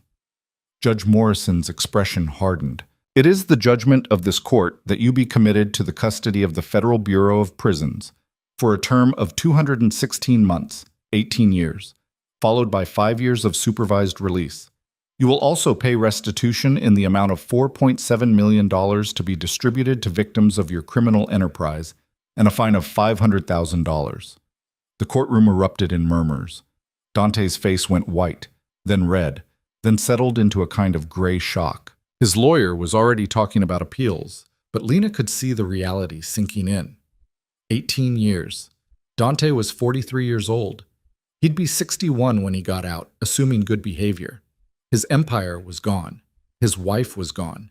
His future had just contracted to a federal prison cell and the endless bureaucracy of incarceration. Judge Morrison banged her gavel. This court is adjourned. Lena stood on shaking legs and walked out of the courtroom without looking back. The days after the sentencing blurred together in a haze of administrative aftermath.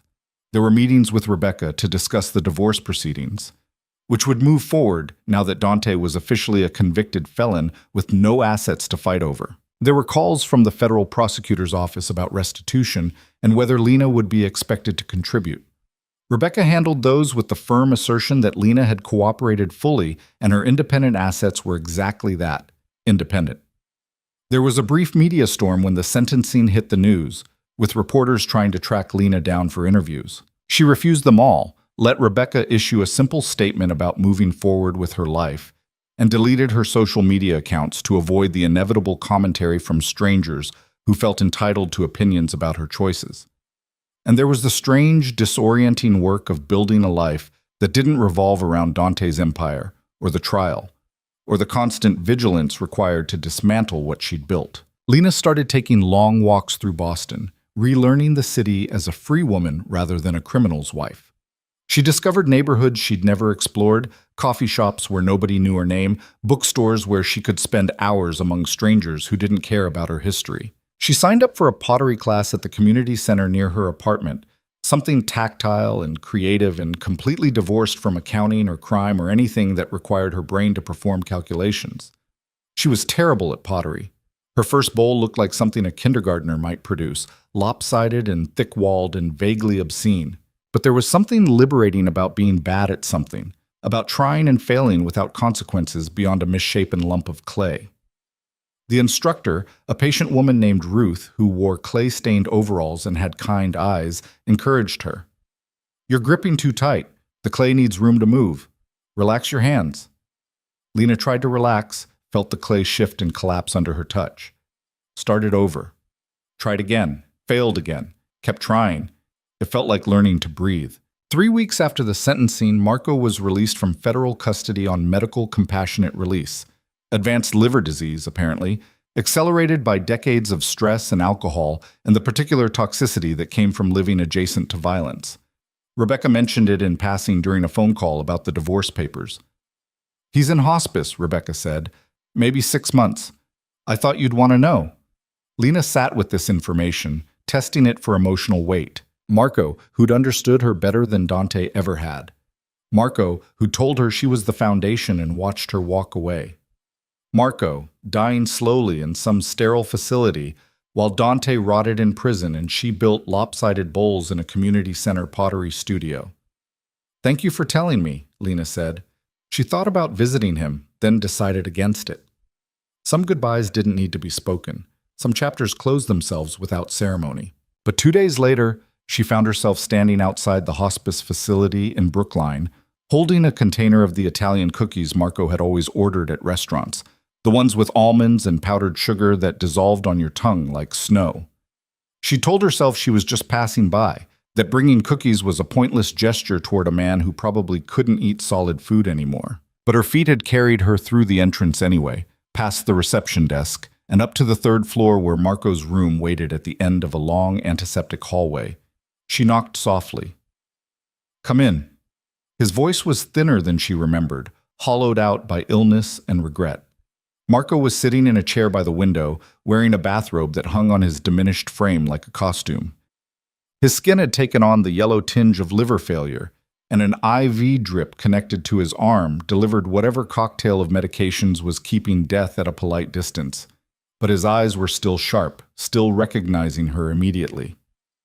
"Lena." Something that might have been a smile touched his mouth. "I was wondering if you'd come. I brought cookies." She set the container on the small table beside him. "I don't know if you can eat them, but you remembered I liked them. That's kind of you." He opened the container, took one, examined it like an artifact from a previous life. "Sit." "Please." Lena sat in the visitor's chair, suddenly unsure why she'd come. They sat in silence for a moment, the only sound the quiet beep of medical equipment and the muffled sounds of the hospice beyond Marco's door. "How long?" she asked finally. "Weeks, maybe. The doctors talk around it, but I can do math." He took a small bite of the cookie, chewed carefully, swallowed with visible effort. Not a bad way to go, all things considered. Better than a bullet or a federal prison cell. Better than 18 years in a cage. "Dante called me, from prison. Wanted to know if I blamed you for cooperating." Marco's laugh was dry, painful. "I told him I blamed him for being stupid enough to lose you." "What did he say?" "That he'd never meant to hurt you, that the affair was a mistake, that if he could do it over—" Marco trailed off, shaking his head. The usual things people say when they finally understand consequences. Too late, and not enough. Lena looked out the window at the gray afternoon spreading over Brookline. "Did you ever think it would end like this? The organization, Dante, all of it?" "Honestly, no. I thought we'd go on forever, or at least until we got too old to care. That's the delusion of this life. You start believing your own mythology. Untouchable, invincible, above consequences." He took another labored bite of cookie. "But you knew better. You saw the fragility." "I built the fragility. I just forgot I was the only thing holding it together until I decided to let go." "And now? Are you holding yourself together?" The question landed with unexpected weight. Lena thought about her lopsided pottery bowls, her walks through unfamiliar neighborhoods, the divorce papers waiting for final signatures. Thought about the night she still woke up from dreams where she was back in the Beacon Hill townhouse, trapped in a life that had felt like quicksand. The harder she struggled, the deeper she sank. "I'm trying," she said honestly. "Some days are better than others." "That's all any of us can do." Marco's breathing had become more labored. "Lena, I need to tell you something, before I run out of time to say it." "Okay." "You did the right thing, testifying, dismantling the operation, choosing yourself over loyalty to a man who didn't deserve it. I know the world will tell you different stories, that you're a traitor, a vindictive ex-wife, a criminal who only cooperated to save herself. But from someone who spent 30 years in this life and has nothing left to protect?" He met her eyes with surprising intensity. "You did the right thing, and I'm grateful you showed me it was possible to choose differently before it was too late." Lena felt her throat tighten. "You're cooperating?" "I gave the feds everything I know. Names, operations, connections they hadn't even thought to investigate. Won't change my sentence. I'm dying anyway. But maybe it'll help dismantle what's left of the organization.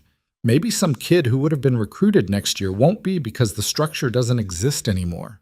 He smiled faintly. "It's not redemption, but it's something." They talked for another hour, the conversation drifting through shared memories that felt like artifacts from an archaeological dig. Dinner parties at the Beacon Hill house, the time Dante had tried to fire his accountant and Lena had talked him down, the endless delicate negotiations that had kept the organization functioning. They didn't talk about regret or forgiveness or the complicated mathematics of culpability. They just talked. Two people who'd survived the same war from different positions, comparing scars. When Lena finally stood to leave, Marco reached for her hand with his IV-tethered arm. "Build something good," he said.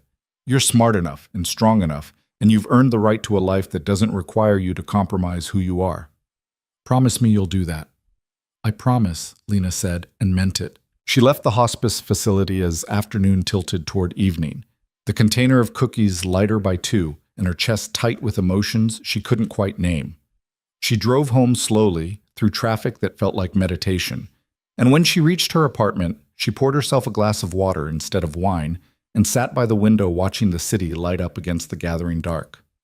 Marco died 3 weeks later.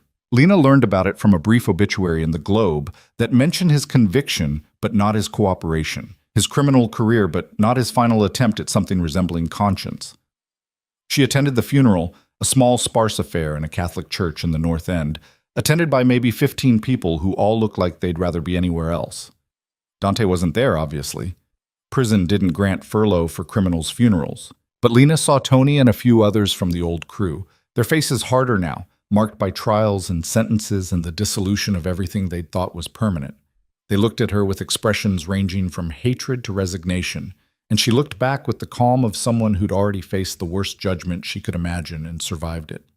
She didn't speak to any of them, just sat in the back pew, listened to a priest deliver generic platitudes about a man he'd clearly never met, and left before the service ended. That night, she threw herself into pottery with new intensity. Ruth had taught the class how to center clay on the wheel, the fundamental skill that everything else built from, the ability to find balance in something formless and spinning. Lena had been terrible at it for weeks, her clay wobbling off center no matter how carefully she positioned her hands. But that night, something clicked. She felt the clay find its center, felt the moment when pressure and movement and intention aligned into perfect balance. She pulled the clay up into a cylinder, then shaped it into a bowl that was actually round, actually symmetrical, actually resembling what she'd intended to create. Ruth noticed, came over to examine Lena's work. Beautiful. You found your center. Lena looked at the bowl, still imperfect, still marked by her amateur hands, but recognizably functional. I think maybe I did. The divorce was finalized 6 weeks after Marco's funeral, on a morning that felt unremarkable in its ordinariness. Lena signed the papers in Rebecca's office, initialed where indicated, accepted the judge's signature, that dissolved 7 years of marriage into legal non-existence. There was no property to divide, no custody to negotiate, no complicated unwinding of shared lives. Just a stack of documents that said what she'd known for months. She and Dante Marcelli were no longer legally bound to each other. How do you feel? Rebecca asked after the paperwork was filed. Lena thought about this.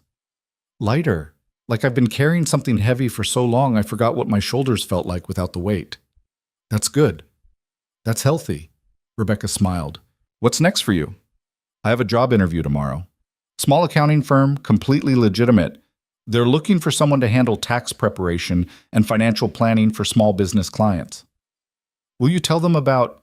Rebecca gestured vaguely at the air between them, encompassing the trial and the testimony and the complicated history that had brought them to this office. The background check will show everything. I'm not going to lie about my past, but I'm also not going to let it define my future. Lena stood, extended her hand. Thank you, Rebecca, for everything.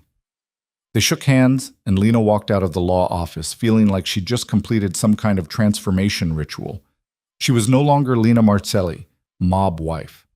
She was just Lena Marcelli, woman with a complicated past and an uncertain future, trying to build something clean from dirty materials.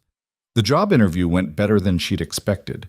The firm's managing partner, a sharp woman named Catherine Wu, had clearly done her research. She asked direct questions about Lena's involvement in Dante's organization, about her testimony, about whether she could be trusted. Lena answered honestly. I participated in criminal activity for years before I understood the full scope of what I was enabling. When I finally recognized it, I cooperated with federal prosecutors and testified against my husband. I'm not proud of the choices I made, but I'm committed to using my skills legitimately from now on. Catherine studied her for a long moment. We're a small firm. We can't afford scandals or associations with criminal activity, but we also believe in second chances, and your technical qualifications are excellent. I'm willing to offer you a probationary position, 6 months to prove you're serious about legitimate work. Lena accepted immediately. She started the following Monday, diving into the minutiae of small business tax returns and financial planning with the same intensity she'd once brought to laundering millions of dollars. But this time, the work felt clean, honest. Every calculation served a purpose that didn't require her to compromise her integrity or ignore where the money came from. Her colleagues were polite but cautious at first, clearly uncertain how to navigate having someone with her history in their midst. But Lena kept her head down, did excellent work, and gradually earned their trust through competence and consistency. By month 3, people were asking her questions. By month 5, she was training junior associates. By month 6, Catherine offered her a permanent position with a small raise. "You've earned it," Catherine said simply. "You're good at this, and you're reliable. That's all that matters here." Lena accepted, feeling something unfamiliar settle in her chest. Pride, maybe. Or just the quiet satisfaction of being valued for her actual skills rather than her utility to someone else's ambitions. Life developed a rhythm that felt sustainable. Work during the week, pottery class on Tuesday evenings, long walks on weekends.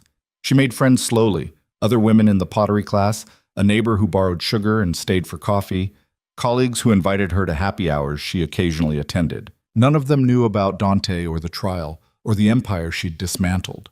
To them, she was just Lena, pleasant and private and vaguely mysterious in the way single women in cities often were. She liked being just Lena, liked the anonymity of it, the freedom to define herself through present actions rather than past compromises. 8 months after the divorce, Lena met someone who made her remember what it felt like to be seen without being utilized. His name was David Chen, and he taught physics at Boston University. They met at a coffee shop near her apartment, literally met, colliding as Lena was leaving and David was entering, resulting in spilled coffee and profuse apologies, and the kind of meet-cute that would have felt contrived in a movie but somehow worked in real life. David insisted on buying her a replacement coffee. Lena accepted, more charmed by his genuine embarrassment than by the gesture itself. They ended up talking for an hour, conversation flowing easily from coffee to work to the particular challenges of explaining complex concepts to people who didn't want to understand them. "I spend half my time trying to convince undergrads that physics isn't a punishment," David said, laughing. "What about you? How do you make accounting interesting?" "I don't try to make it interesting. I try to make it clear. Most people are scared of numbers because they think math is about being right or wrong. But it's really just about understanding relationships. That's a nice philosophy. Relationships over correctness.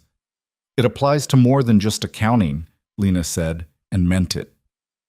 They exchanged numbers.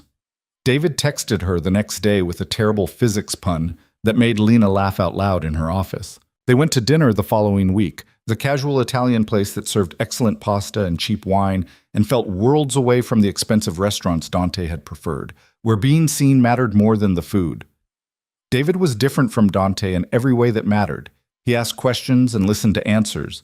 He talked about his work with genuine passion rather than performance. He paid for dinner but didn't make it a power play.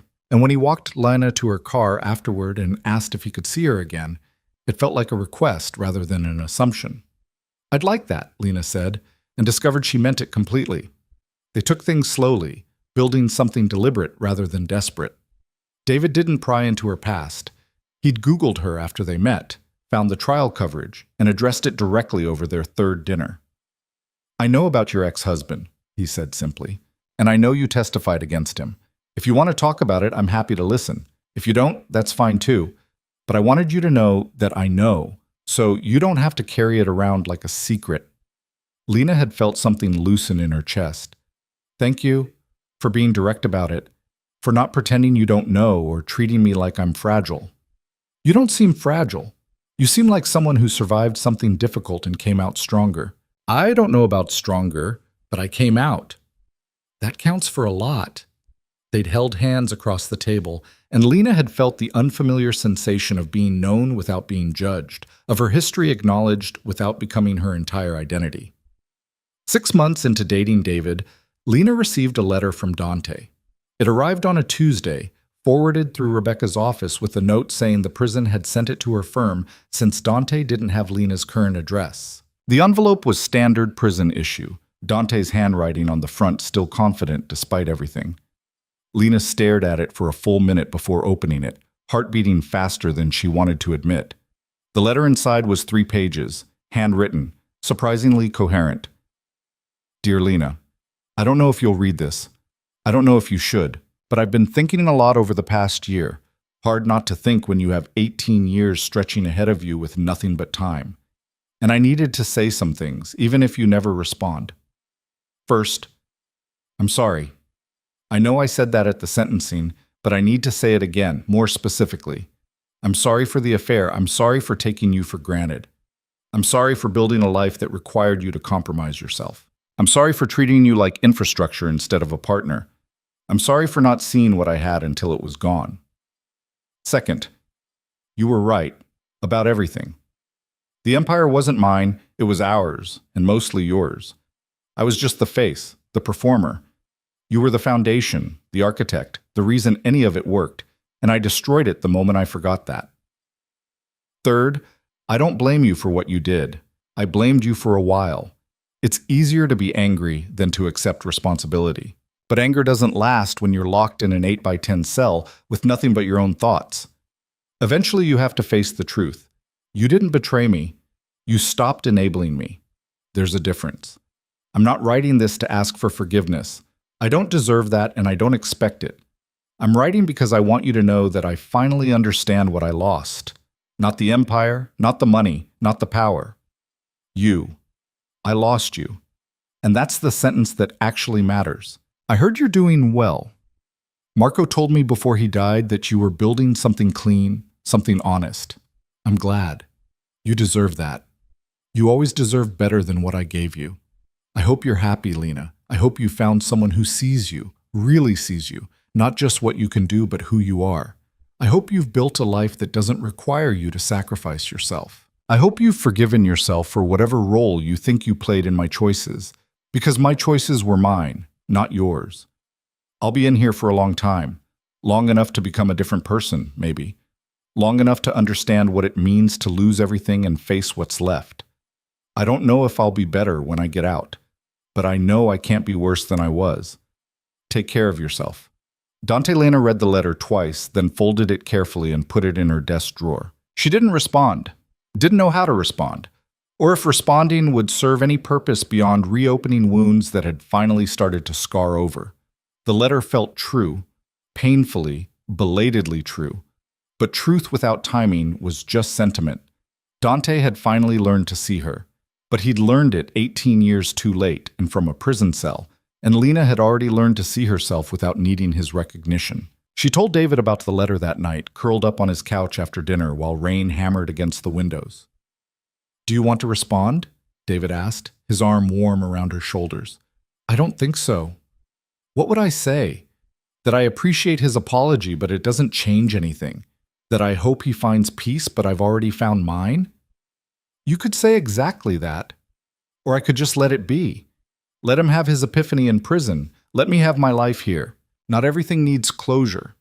Sometimes things just end." David kissed her temple. "That sounds healthy and wise." "I'm working on both."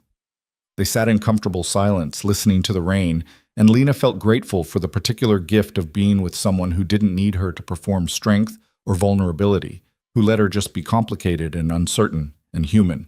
A year after receiving Dante's letter, Lena got a phone call that brought her past roaring back into her carefully constructed present. It was from a federal agent named Sandra Reeves, calling about the Marcelli investigation. "Mrs. Marcelli, or I suppose it's Ms. Marcelli now, we need to speak with you about some recent developments." Lena's stomach dropped. "What kind of developments?" "There's been activity suggesting the remnants of your ex-husband's organization are attempting to reconstitute. We'd like to bring you in to discuss what you know about potential successors, offshore accounts that might have escaped initial seizure, and any contingency plans Dante might have discussed." "When?" "Tomorrow, if possible. 10 a.m. at the Federal Building." Lena agreed, then spent the rest of the day in a state of controlled panic. She'd thought this chapter was closed. She'd testified, Dante was in prison, the organization was dismantled.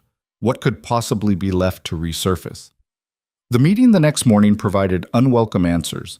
Sandra Reeves was a sharp-eyed woman in her 40s who laid out the situation with clinical efficiency. Despite the convictions and asset seizures, fragments of Dante's operation had survived, protected by mid-level operators who'd avoided prosecution, hidden accounts that hadn't appeared in the original investigation, relationships with suppliers and partners that predated Dante and would outlive his imprisonment.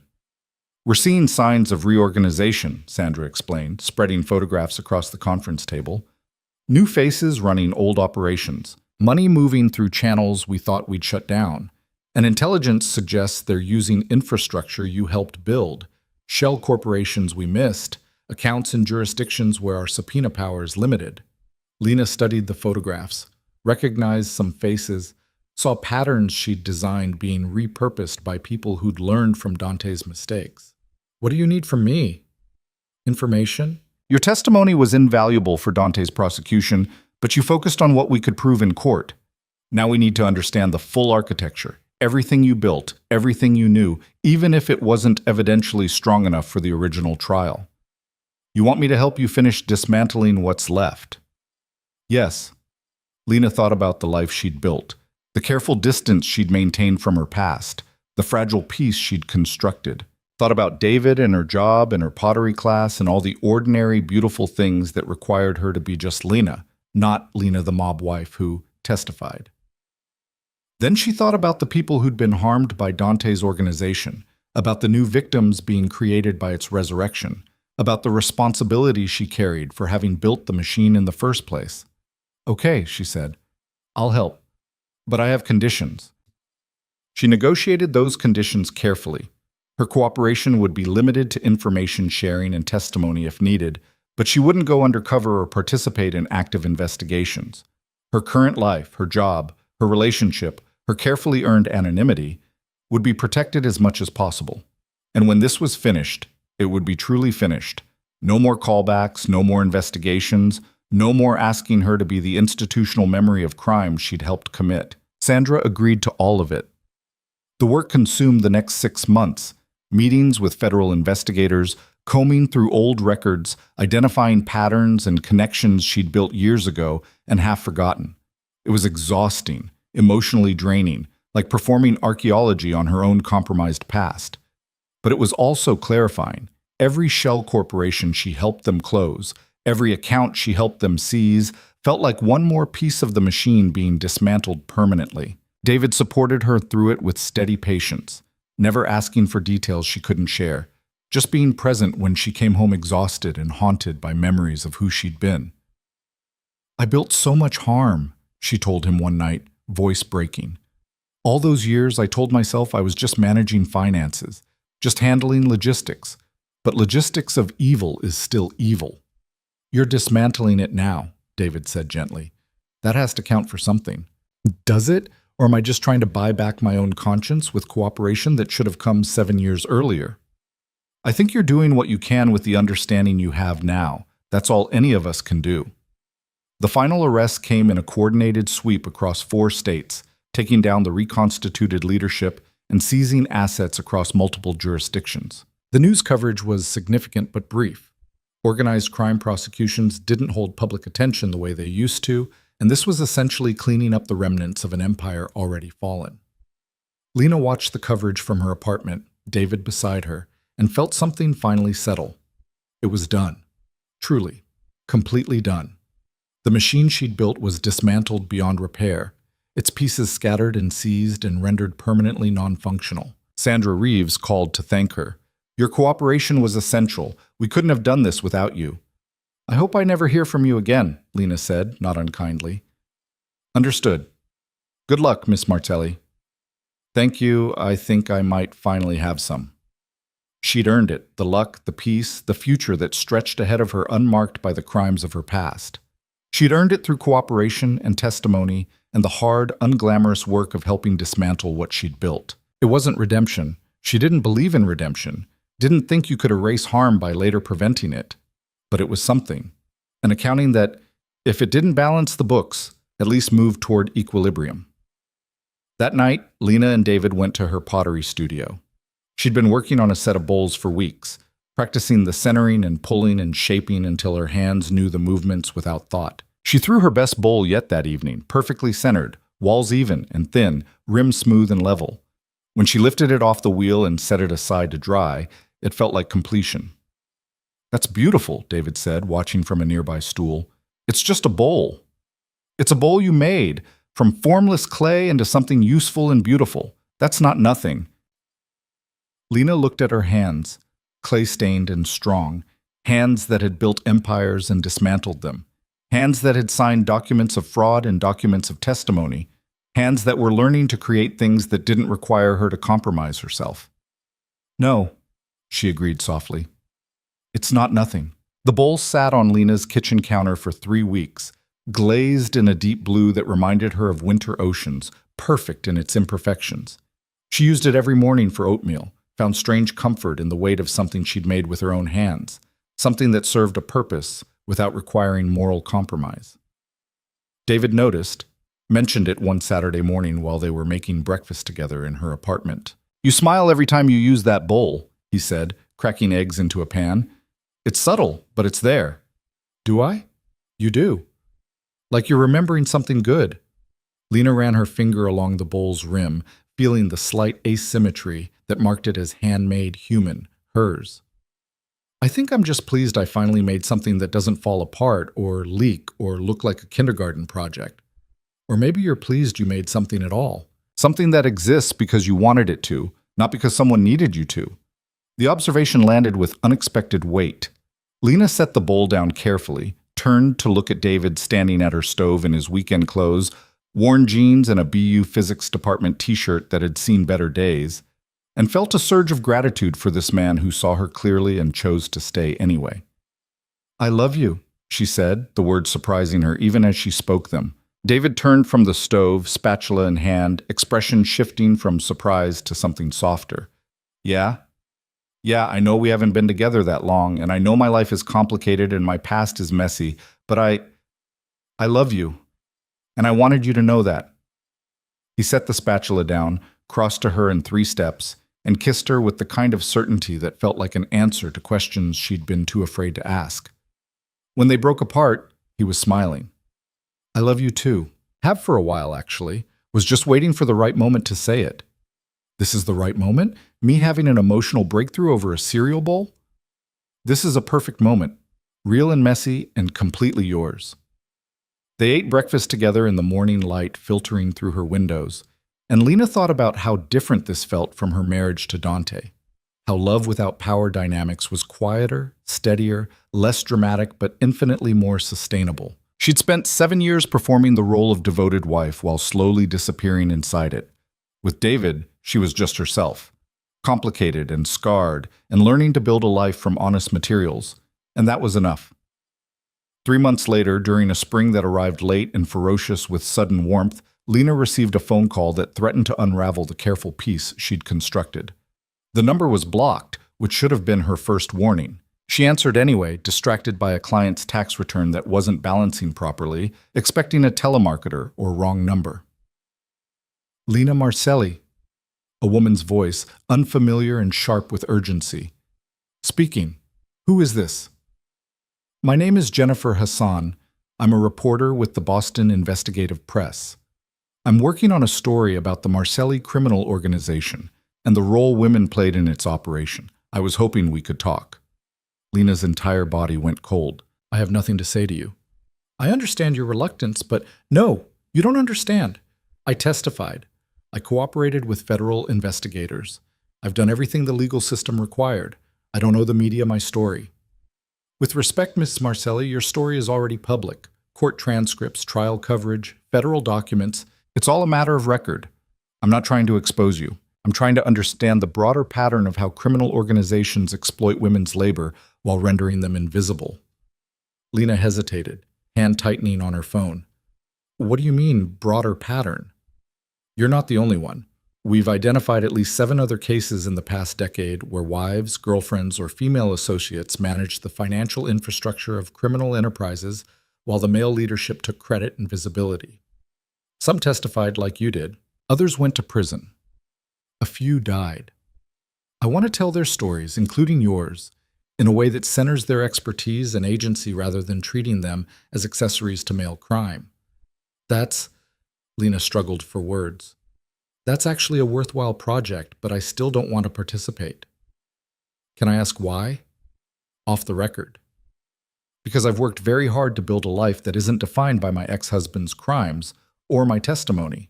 Participating in a story like this, even a thoughtful one, pulls me back into that narrative, and I'm tired of living in the past." Jennifer was quiet for a moment. "I understand. But Ms. Marcelli, you have expertise that could help other women recognize the patterns before they become too entrenched. Your testimony showed incredible technical knowledge about how these operations work. Imagine if someone else in a similar situation read your story, and realized they had the power to leave, to cooperate, to choose differently. The appeal to usefulness was strategic and effective. Lena felt it land, felt the old instinct to be helpful and competent rise up like muscle memory. But she'd learned, painfully, that being useful wasn't the same as being valued, and she didn't owe the world her expertise just because she possessed it. "I'm sorry," Lena said firmly. "I appreciate what you're trying to do, but my answer is no. Please don't contact me again." She hung up before Jennifer could respond, then immediately called Rebecca. "A reporter just called asking for an interview about my role in Dante's organization. Can they do that? Can I stop it?" Rebecca's sigh was audible. "They can write whatever they want using public records. You can refuse to participate, which you should, but you can't prevent them from publishing." "What outlet?" "Boston Investigative Press." The angle was actually thoughtful, examining how women's expertise gets exploited in criminal organizations. "But I don't want to be part of it." "Then don't be. I'll send them a formal letter stating you declined to comment and requesting they respect your privacy to the extent possible. But Lena, if this story runs, it might bring some attention back to you. You should prepare for that." The thought made Lena's stomach twist. She'd worked so hard for anonymity, for the luxury of being unremarkable. The idea of her face and name appearing in investigative journalism, of colleagues and neighbors and pottery classmates discovering her history, felt like a violation. How do I prepare for something like that? You remember that you did nothing wrong by testifying. You remember that your current life is built on legitimate work and honest choices. And you remember that other people's curiosity doesn't obligate you to explain yourself. Lena thanked Rebecca and hung up, then sat in her office staring at tax returns that suddenly felt irrelevant. She thought about calling David, then decided against it. He was teaching a seminar on quantum mechanics, and she didn't want to interrupt with her anxiety about a news story that might never materialize. Instead, she forced herself to focus on work, to find comfort in the precise calculations and clear rules that made accounting feel safe. Numbers didn't judge, they just balanced or didn't, and when they didn't, you could always find the error and correct it. If only life worked the same way. The article, published 6 weeks later, timed to coincide with the sentencing of another organized crime case in New York, where a woman's financial expertise had been central to the operation's success. Lena learned about it when Catherine called her into her office with an expression that managed to be both sympathetic and professionally concerned. "There's a story in the Boston Investigative Press this morning," Catherine said without preamble. "It's about women in organized crime, and you're featured prominently. Several clients have already called asking if we knew about your background when we hired you." Lena's heart sank. "What did you tell them?" "The truth. That we were fully aware of your history, that you cooperated completely with federal investigators, and that your work here has been exemplary. But Lena, I need to be honest with you. This is going to create complications. Some clients will be uncomfortable. Some might leave. We'll support you through it, but you should be prepared for fallout." "Should I resign? Make it easier for the firm?" "Absolutely not. You've earned your place here, and we're not throwing you overboard because of a news story about crimes you've already answered for legally." Catherine's expression softened slightly. "But I won't lie to you. The next few weeks might be difficult." Lena went back to her desk and pulled up the article on her computer. The headline read, "The Invisible Architects: How Women Build Criminal Empires and Pay the Price." It was exactly what Jennifer Hassan had promised. Thoughtful, well-researched, centering women's expertise and agency while interrogating how criminal organizations exploited and erased female labor. Lena's section was substantial, drawing from court transcripts and trial coverage to explain how she'd built the financial infrastructure for Dante's organization, how she'd eventually testified against him, how her cooperation had been essential to the prosecution. The article treated her sympathetically, framing her as someone who'd been manipulated into criminality and then courageously chosen to expose it. But sympathy didn't prevent identification. Her full name was there. Her photograph, pulled from trial coverage, was there. The details of her current life were mercifully absent, but anyone who knew her would immediately recognize the story. Lena closed the browser and stared at her desk, feeling the careful walls she'd built around her new life beginning to crack. The fallout started slowly, then accelerated. 2 clients requested to transfer their accounts to different associates, citing comfort levels and concerns about judgment.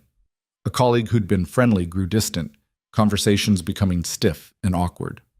Someone left a printed copy of the article on Lena's desk with a sticky note that just said, "Wow." David found out when a graduate student mentioned the article, asking if Professor Chen's girlfriend was that Lena Marcelli from the Mob story. He called Lena immediately, voice tight with concern. "Why didn't you tell me this was coming?" "I didn't know it would actually publish.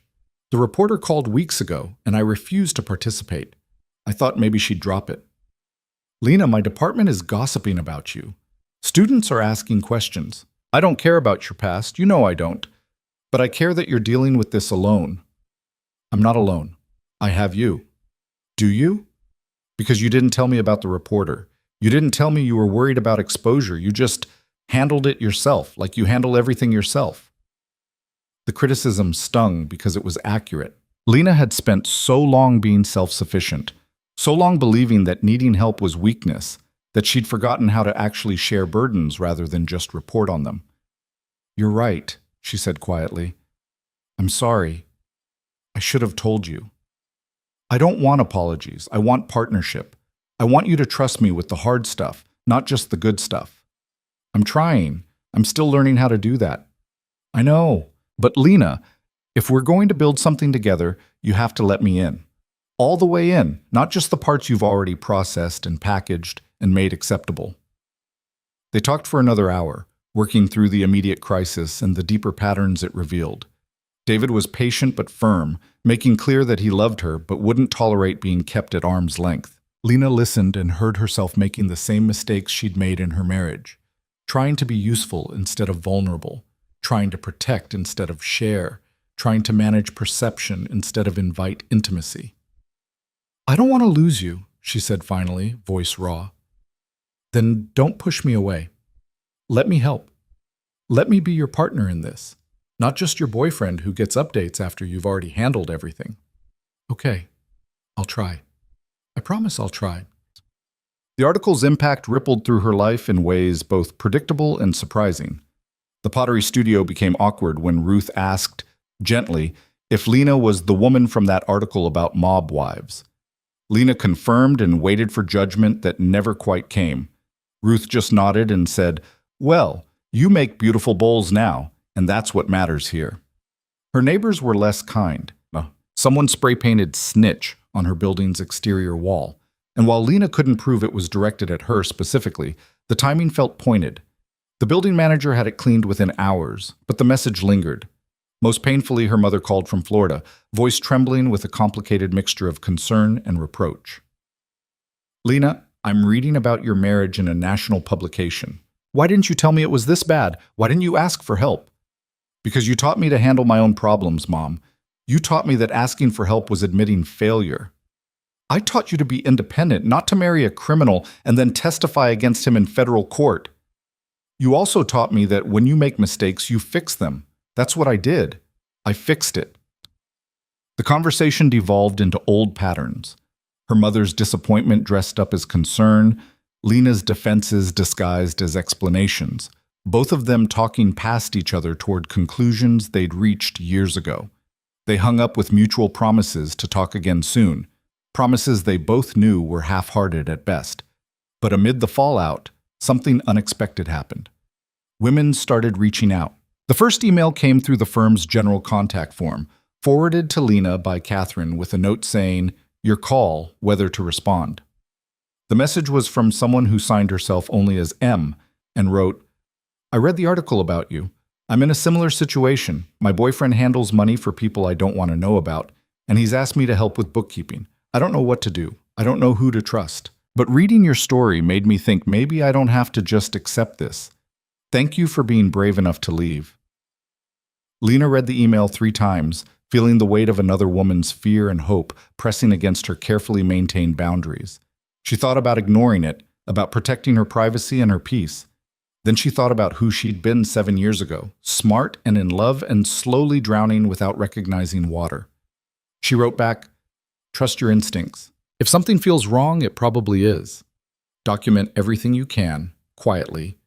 Build your own financial independence, and when you're ready to leave, leave completely.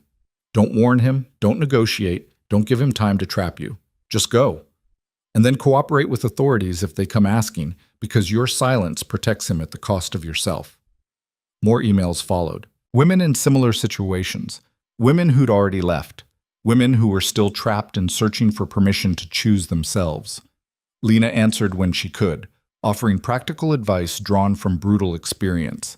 She didn't try to save anyone. She'd learned that salvation was individual work, but she offered the kind of clear-eyed guidance she wished someone had given her. Catherine noticed the increased email traffic and called Lena into her office again. "You're doing pro bono consulting for women leaving criminal relationships? Is that a problem?" "The opposite. I think it's remarkable. But Lena, you should formalize it. Not through this firm, conflict of interest issues, but on your own. There are legal aid organizations that would kill for someone with your expertise who understands both the financial architecture of crime and the emotional complexity of leaving." The suggestion planted itself in Lena's mind like a seed. She researched legal aid organizations, domestic violence prevention groups, financial literacy nonprofits, found a network of people doing work that mattered, helping people escape situations that were killing them slowly or quickly.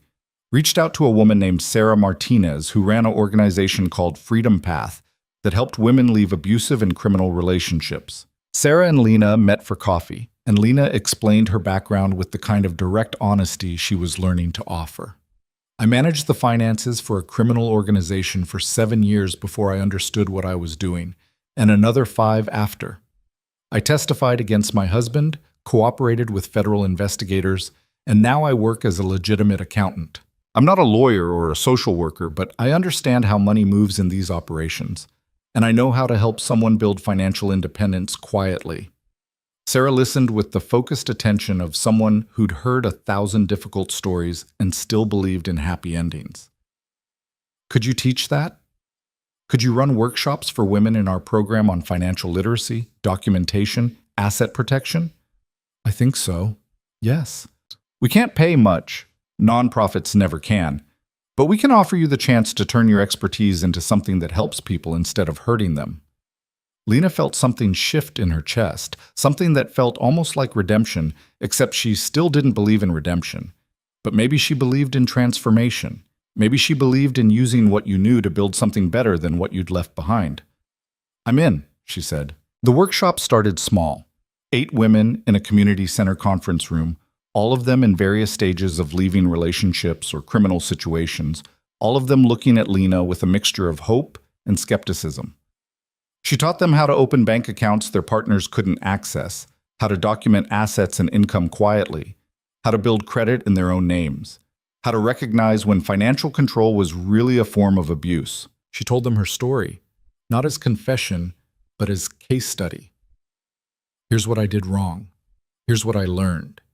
Here's what I wish I'd known sooner." The women asked hard questions. "Did you ever think about going back? How did you survive the trial? Do you regret testifying? Are you scared he'll come after you when he gets out?" Lena answered honestly. Yes, she'd thought about going back in weak moments when loneliness felt heavier than self-respect. She'd survived the trial by treating it like a job. Show up, do the work, don't think about it too much. She didn't regret testifying because regret implied she'd had a better option, and she hadn't. And yes, sometimes she was scared Dante would seek revenge when he was released in 17 years, but fear couldn't be allowed to dictate her entire life. "The thing about leaving," Lena told them, "is that it's not one decision, it's 1,000 small decisions made over and over again. You decide to leave, and then you decide not to call him, and then you decide not to respond to his letters, and then you decide to testify if they ask you, and then you decide to build a new life, and then you decide to protect that life. It doesn't get easier, but you get stronger, and eventually the decisions become automatic."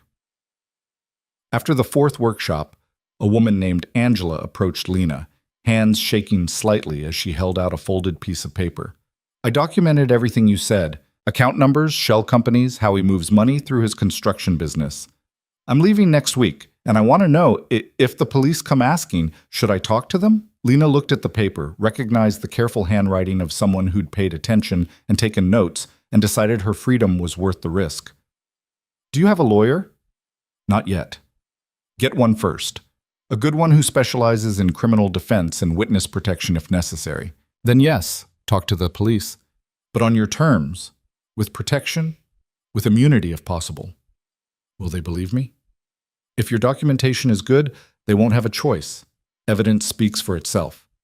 Angela nodded, tucked the paper back into her purse, and left. Lena watched her go and felt the particular weight of having given advice that could save or destroy someone's life depending on 1,000 variables she couldn't control. David noticed the change in her, commented on it one evening while they were cooking dinner together, a routine they'd developed where he handled proteins and she handled vegetables, and they met somewhere in the middle with something edible and occasionally delicious. You seem lighter lately, less haunted. Do I? Yeah, like you're carrying less weight. Lena thought about this while chopping bell peppers with more force than strictly necessary. I think teaching those workshops helps. It makes the past feel less like wasted years and more like expensive education. That's a healthy reframe. My therapist would be proud. I'm finally using the cognitive behavioral techniques she's been teaching me for months. You're seeing a therapist?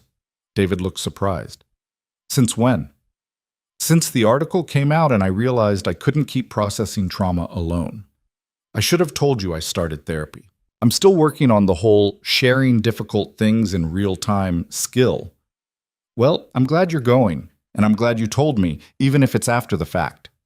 They ate dinner together, and Lena felt grateful for this man who loved her patiently while she learned to be loved, who called her on her self-sufficiency when it became isolation, who believed she could build something better than what she'd destroyed. 6 months into running the workshops, Lena got a call from Sandra Reeves, the federal agent who'd worked with her on dismantling the remnants of Dante's organization.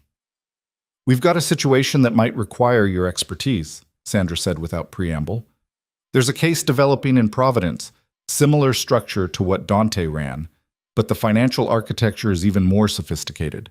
The wife is showing signs of wanting to cooperate, but she's terrified. I was wondering if you'd be willing to talk to her, civilian to civilian, not as an official witness, just as someone who's been where she is. Lena's first instinct was to refuse. She'd done her part, paid her dues, earned her distance from federal investigations. But then she thought about the women in her workshops, about Angela, with her shaking hands and careful documentation, about herself 7 years ago walking into a bedroom and taking a photograph that would change everything. What's her name? Rebecca Zhao. She's 34, MIT educated, been managing her husband's operation for 6 years. Smart, scared, starting to understand she's complicit in something that could destroy her. That sounds familiar. That's why I'm calling you. They met at a coffee shop in Providence, neutral territory, public enough to be safe, quiet enough to be private. Rebecca Zhao was exactly what Lena expected. Well-dressed, controlled, radiating the particular tension of someone holding themselves together through sheer force of will. She looked at Lena with a mixture of hope and suspicion. Agent Reeves said you might be able to help me understand my options. I can try, but first tell me what you think your options are. Rebecca's laugh was bitter. Stay married to a criminal and keep being complicit in money laundering, or leave and probably end up prosecuted along with him. Those seem to be the choices. There's a third option. Cooperate. Document everything you know, work with investigators, testify if necessary. It's not easy and it's not clean, but it's survivable. And what did it cost you? Cooperating? Lena considered this question carefully. My marriage, obviously. My privacy, because testifying made me public. My sense of myself as a good person, because I had to face how long I'd participated in harm. Some friendships, some professional relationships, some peace of mind. That's a lot to lose. It is. But I gained more. My freedom, my integrity, a life I don't have to lie about. The ability to sleep at night knowing I finally chose truth over comfort. They talked for 2 hours. Lena walked Rebecca through the practical logistics of cooperating, how to document without being caught, how to build an exit strategy, how to work with prosecutors to minimize her own liability. But more importantly, she talked about the emotional reality of it. It's going to hurt, Lena said bluntly. Testifying against someone you loved, even if they betrayed you, it hurts. Watching their life fall apart because of information you provided, it's brutal even when it's necessary. And living with the knowledge that you were complicit, that you helped build what you're now destroying, that's a weight you carry forever. Then why did you do it? Because the alternative was worse. The alternative was staying trapped in a life that was killing who I actually was, piece by piece, until nothing remained but useful expertise in service of someone else's empire. Rebecca's eyes filled with tears. I'm so tired of being useful. I know, me too. That's how I knew it was time to leave. A week later, Sandra called to say Rebecca had agreed to cooperate. The investigation was proceeding, documentation was solid, prosecutors were optimistic about building a case. Lena listened and felt something settle. Not satisfaction exactly, but a sense that her expertise was finally being deployed toward construction rather than destruction. The workshops grew. Sarah's organization secured funding to expand the program, and Lena began training other facilitators to teach the financial literacy curriculum she'd developed. Women who'd been through the program started volunteering, offering peer support and mentorship. What had started as 8 women in a conference room became a network of dozens, then hundreds, all of them learning to recognize financial control and build economic independence. Lena's life developed a fullness that felt sustainable. She worked at the accounting firm 3 days a week, ran workshops 2 evenings a month, consulted with federal investigators occasionally when cases required her specific expertise. She made pottery on weekends, had dinner with David most nights, went to therapy every other Tuesday. She dated her trauma carefully, gave it space, but didn't let it colonize her entire existence. Her relationship with David deepened in ways that felt both frightening and necessary. He met her mother during a tense weekend visit where Lena's mother spent approximately 6 hours interrogating David about his intentions before deciding he was acceptable, though she didn't understand what he saw in her daughter. David had laughed about it later, said he saw someone brilliant and complicated and brave enough to destroy her own life when it became a prison. That's what you see? Lena had asked, genuinely curious. That's what I see. Someone who made mistakes and then had the courage to fix them, even when fixing them cost everything. Most people would say I'm damaged goods. Mob wife, federal witness, complicated past. Most people are idiots who don't understand that complexity is interesting and scars are just evidence of survival. She'd kissed him for that, long and grateful, and thought about how love without power dynamics felt like breathing after years underwater. A year into running the workshops, Lena received an invitation that made her stomach twist with complicated emotions. The invitation came via certified mail, formal and official, from the Bureau of Prisons. Dante wanted to see her. The letter included a formal visitation request form and a personal note in Dante's handwriting. I understand if you don't want to come. I understand if you never want to see me again. But I've been working on myself in here, and I have things I need to say to you in person, if you'll give me the chance. No expectations, no manipulation, just honesty, finally. Lena stared at the letter for 3 days, carrying it around like a talisman of unfinished business. She discussed it with her therapist, who asked what she hoped to gain from seeing Dante and what she feared losing. She discussed it with David, who said he'd support whatever decision she made, but wanted her to be honest about her motivations. Are you going because you want closure? David asked gently. Or because some part of you still feels obligated to him? I don't know. Maybe both. Then maybe you're not ready. But Lena realized she was ready, not to reconcile or forgive or offer Dante absolution, but to face him as an equal for the first time in their entire relationship. To look him in the eye and know that he couldn't trap her anymore, couldn't manipulate her, couldn't reduce her to infrastructure in service of his ego. She was ready to see him not as the man she'd loved or the criminal she'd exposed, but as another human being carrying the consequences of his choices, just like she carried hers. She filled out the visitation request form, scheduled a visit for the following month, and tried not to think too hard about what she would say when she finally saw Dante Marcelli again after 3 years of silence. The night before the visit, she couldn't sleep. Lay awake in David's arms while he breathed steadily beside her, mind racing through possibilities and conversations and the 1,000 ways this could go wrong. David woke around 3 a.m., felt her tension, pulled her closer. Talk to me. I'm scared. Not of him, but of discovering I still feel something, love or hate or regret or whatever. I've worked so hard to feel neutral about him, to treat him as a closed chapter. What if seeing him reopens everything? Then we'll deal with it, together.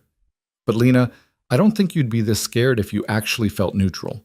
I think you're scared because you know you still carry complicated feelings, and you're judging yourself for that. Shouldn't I be past it by now? Love doesn't just evaporate because someone betrayed you. Neither does grief over what you thought you had. You're allowed to feel complicated things about Dante while still choosing not to be with him. Those aren't mutually exclusive. Lena turned in his arms, looked at his face in the darkness. How did you get so wise about emotional complexity? I teach quantum mechanics. I'm comfortable with things existing in multiple states simultaneously. She laughed despite herself, kissed him, and felt some of the tension ease. David was right. She could visit Dante tomorrow, could acknowledge whatever feelings arose, and still choose to leave at the end of the visit. Feelings weren't facts, they were just information, to be noted and processed and released. The next morning, Lena drove to FCY Devons, the federal prison where Dante was serving his sentence. The facility squatted on the horizon like a concrete promise of consequence, all razor wire and blank walls, and the particular architectural brutality that characterized American incarceration. She went through security, surrendering her phone and keys, emptying her pockets, submitting to searches that felt invasive but necessary, and was eventually directed to the visitation room. It was exactly what she'd expected from movies and television. Sterile tables, plastic chairs, vending machines along one wall, guards positioned strategically to monitor without quite listening. Other inmates sat with their visitors, wives, children, parents, lawyers, conducting the complicated business of maintaining relationships across prison walls. And then Dante walked in, and Lena's breath caught despite all her preparation. He'd changed, lost weight, gained muscle, acquired the particular wariness that came from living among men who'd built careers on violence. His face was harder, older, marked by 3 years of incarceration and the 17 still stretching ahead. But his eyes were the same, dark and intense, and currently looking at Lena like she was water, and he'd been dying of thirst. He sat down across from her, hands visible on the table as regulations required, and for a long moment they just looked at each other. "Thank you for coming," Dante said finally, voice rougher than she remembered. "I wasn't sure you would." "I wasn't sure either. You look good, healthy, happy, maybe?" "I'm working on happy, getting closer." Another silence, weighted with 3 years of unspoken words. Then Dante leaned forward slightly, keeping his hands on the table, and spoke with an intensity that felt genuine. "I've had a lot of time to think in here, about what I did, what I lost, what I destroyed, and I need to say some things to you, Lena. Things I should have said before the trial, before the affair, before I took you for granted so completely that I forgot you were a person instead of a tool." Lena stayed silent, waiting. "I'm sorry. Not because I got caught, or because I'm in prison, or because my life fell apart. I'm sorry because I hurt you, because I treated you like infrastructure when you were the actual foundation. Because I betrayed you with Vivian and destroyed the one relationship that actually mattered. Because I spent 7 years using your brilliance to build an empire I was too stupid to maintain, and then I blamed you when you finally chose yourself." His voice cracked slightly. "You were right about everything. The empire wasn't mine, it was ours, and mostly yours. I was just the performance, the face, the ego. You were the substance. And I'm sorry it took losing everything for me to understand that." Lena absorbed this, testing it for manipulation or self-pity, finding mostly what felt like genuine remorse. "Thank you for saying that. I needed to hear it. There's more. I need you to know that testifying was the right thing to do. For months after my conviction, I was angry at you. Blamed you for cooperating, for exposing me, for destroying what we'd built. But that was easier than facing the truth, that I destroyed it myself. You just stopped protecting me from the consequences. Yes, and I need you to know that I don't expect anything from you. No forgiveness, no reconciliation, no help with appeals or early release campaigns. I'm not asking you to save me, Lena. I'm just asking you to know that I finally understand what I lost. And it wasn't the empire. It was you." Lena felt tears prick her eyes, blinked them back. "I appreciate that, Dante, I do. But you need to understand something too. I'm not the woman you married. That woman died the night I found you with Vivian. The woman sitting across from you now is someone different, someone who built herself from the ruins of who I used to be. And that woman doesn't belong to you, doesn't owe you anything, doesn't exist in relation to you at all." "I know." Do you? Because for 7 years I defined myself through you, your wife, your partner, your infrastructure. And it nearly killed me. So I need you to really hear this. I'm not here to absolve you or hate you or carry your guilt along with mine. I'm here to close this chapter completely, to see you one last time as human beings who shared a history, and then to walk away knowing I never have to come back. Dante's face showed pain, but he nodded. I understand, and I'm grateful you came at all. They talked for another hour, careful conversation that covered safe territory, his therapy in prison, her work at the accounting firm, the general shapes of their lives without the specific details that might hurt. Dante asked if she was seeing anyone, and Lena said yes, she was. Dante said he was happy for her, and she believed him because by now he had nothing left to gain from lying. When their time was up and the guard announced visiting hours were ending, Dante stood slowly. Can I ask you one thing before you go? Okay. Do you ever regret leaving? Not testifying, not cooperating, but just leaving? Walking away from what we had? Lena stood too, meeting his eyes across the cheap prison table. No, I regret that it took me so long. I regret the years I wasted trying to make it work. But leaving, choosing myself, that's the one decision I've never regretted. Something in Dante's expression shifted. Acceptance, maybe, or the beginning of it. Then I'm glad you left. I'm glad you chose yourself. I wish I'd given you reason to stay, but I'm glad you were strong enough to go. Goodbye, Dante. Goodbye, Lena. She walked out of the visitation room, through security processing, out into the afternoon sunlight that felt like a baptism. She got in her car and drove away from FCY Devons and didn't look back, not once. Not even through the rearview mirror. She drove straight to David's apartment, walked in without knocking, and fell into his arms with a relief that felt like coming home. How did it go? He asked, holding her tight. It went exactly how it needed to go. I saw him, I heard him, and I left. And I never have to go back. How do you feel? Free, Lena said, and realized she meant it completely. That night, wrapped in David's arms while rain drummed against the windows of his apartment, Lena felt something fundamental shift inside her. The visit to Dante had accomplished what years of therapy and workshops and carefully constructed distance hadn't quite managed. It had severed the last invisible thread connecting her present to her past. She'd walked into that prison still carrying the ghost of who she'd been as Dante's wife, and she'd walked out carrying only herself. David must have felt the shift too because he pulled back slightly to look at her face in the dim light. You're different. Since you got back. Lighter somehow. I think I finally let go of something I didn't realize I was still holding. What was it? Lena thought about this carefully, trying to articulate something she was only beginning to understand. Hope, maybe. Not hope for reconciliation or forgiveness, but hope that Dante would somehow prove he'd always seen me, always valued me, that the betrayal was an aberration rather than the truth. But seeing him today, hearing him apologize, it confirmed what I already knew. He only learned to see me after I destroyed his empire, and that's too late. So now? Now I get to build something that's entirely mine. Not in reaction to him, not in service to him, not even in opposition to him, just mine. David kissed her forehead. I'm proud of you. That took courage. Courage or stubbornness, I'm not always sure which. With you, I don't think there's much difference. They stayed like that for a long time, listening to the rain and the quiet intimacy of breathing in sync. And Lena thought about futures and foundations and what it meant to build a life from honest materials. The months that followed felt like acceleration towards something Lena couldn't quite name but recognized as necessary. The workshops expanded again. Sarah secured a major grant that allowed them to hire Lena part-time as the program's financial literacy director. The position came with real salary, benefits, and the opportunity to develop curriculum that would reach women across the state. Catherine at the accounting firm was supportive, helped Lena transition to consultant status so she could maintain some clients while dedicating more time to Freedom Path. The arrangement worked beautifully.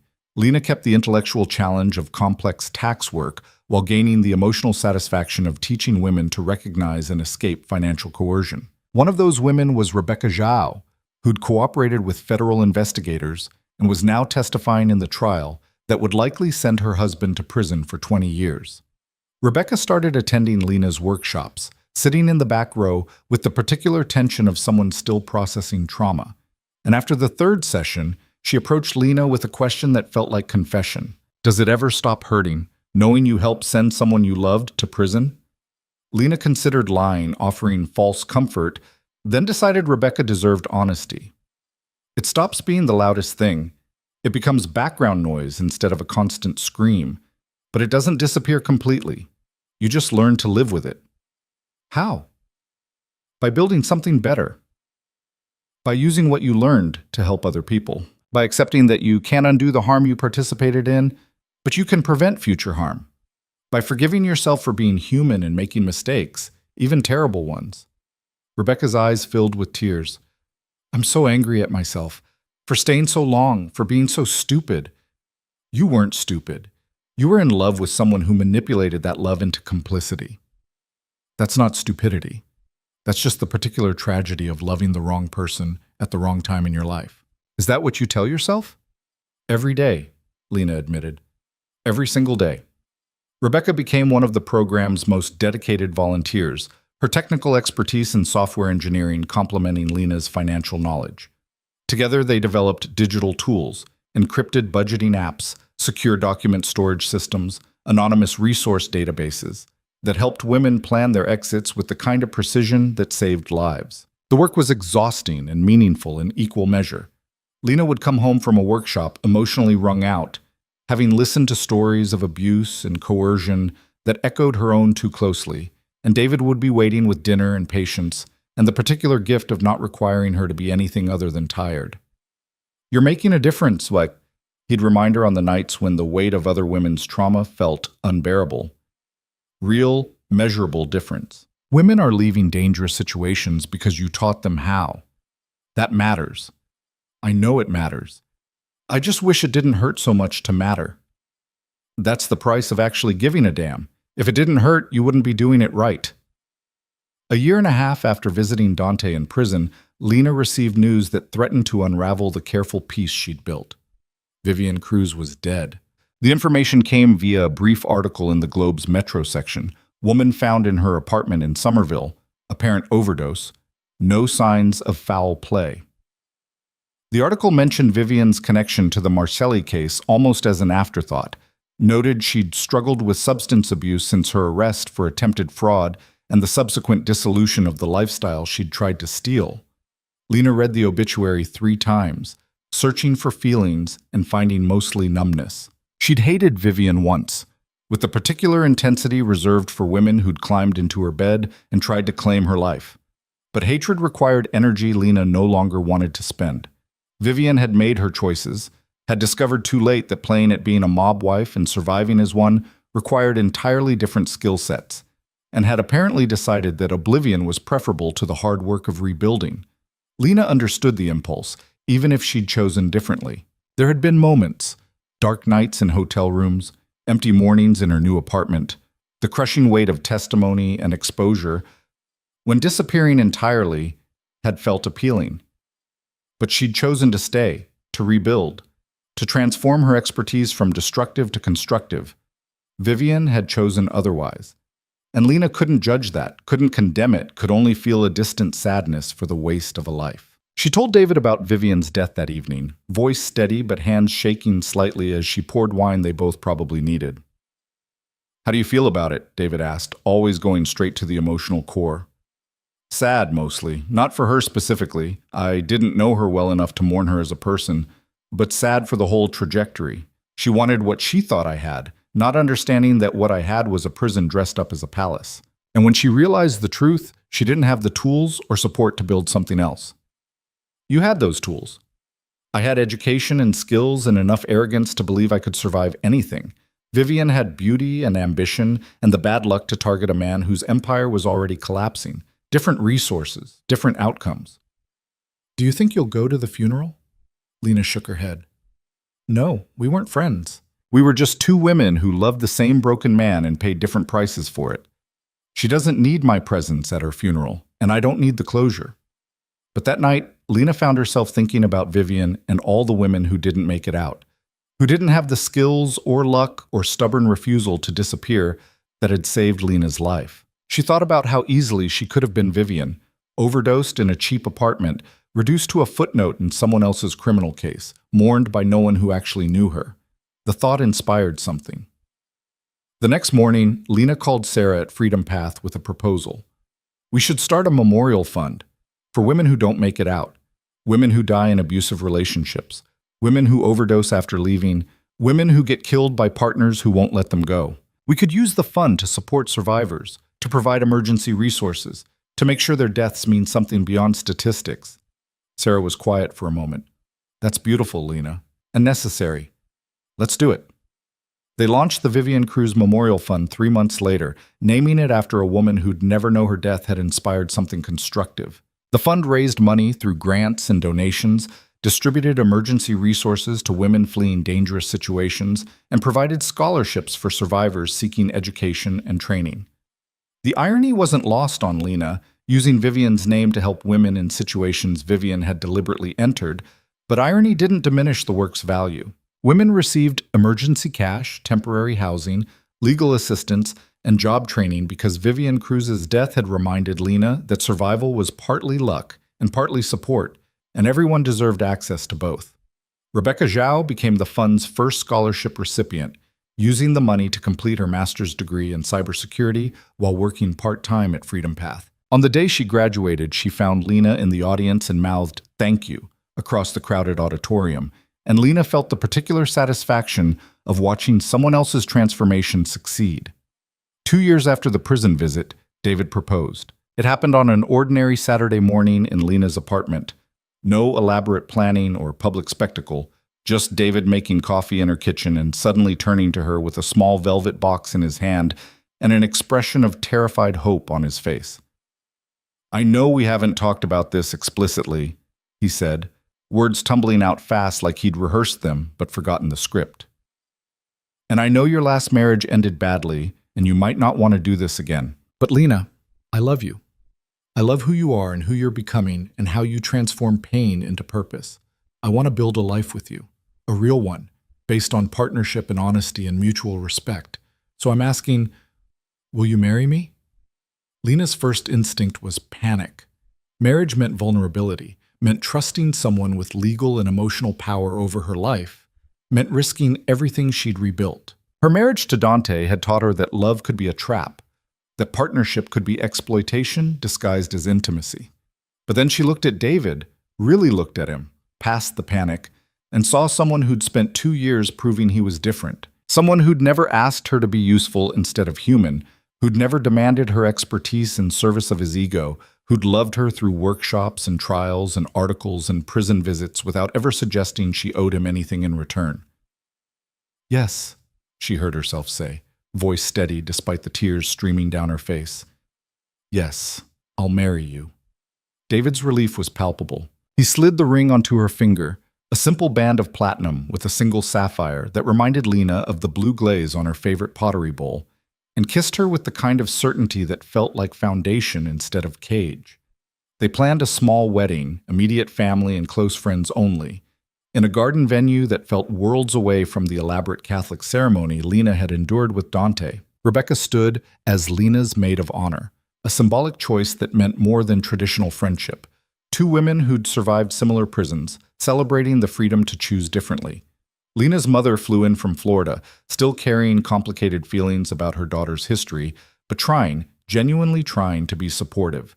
The night before the wedding, she found Lena in the bridal suite reviewing seating charts with unnecessary intensity. "You're nervous," her mother observed, sitting down without invitation. "Terrified, actually." "Of what? David seems like a good man." "He is a good man. That's what terrifies me. What if I'm too damaged for this? What if I can't be a good wife because the last time I tried, I became complicit in crimes?" Her mother was quiet for a long moment. Then she reached over and took Lena's hand, a gesture of physical affection so rare it made Lena's throat tight. "You're not that woman anymore. You haven't been her for years, and David isn't Dante. This marriage will be what you both make it, not a repetition of past mistakes." She squeezed Lena's hand gently. "I'm proud of you, baby. For leaving, for testifying, for rebuilding. I should have said that years ago, but I'm saying it now. I'm proud of you." Lena cried then, really cried, and her mother held her with the kind of maternal comfort Lena hadn't experienced since childhood. They stayed like that until Lena's tears subsided. And when they pulled apart, something between them had shifted. Not fixed entirely, but moving toward repair. The wedding itself was beautiful in its simplicity. Lena wore a dress the color of champagne, carried wildflowers from the farmer's market, and walked herself down the aisle because she was done being given away by men who thought they owned her. David waited at the altar looking nervous and happy and completely certain, and when they exchanged vows they'd written themselves, Lena meant every word. I promise to be your partner, not your employee. To share my life with you honestly, even the difficult parts. To build something together based on mutual respect and genuine love.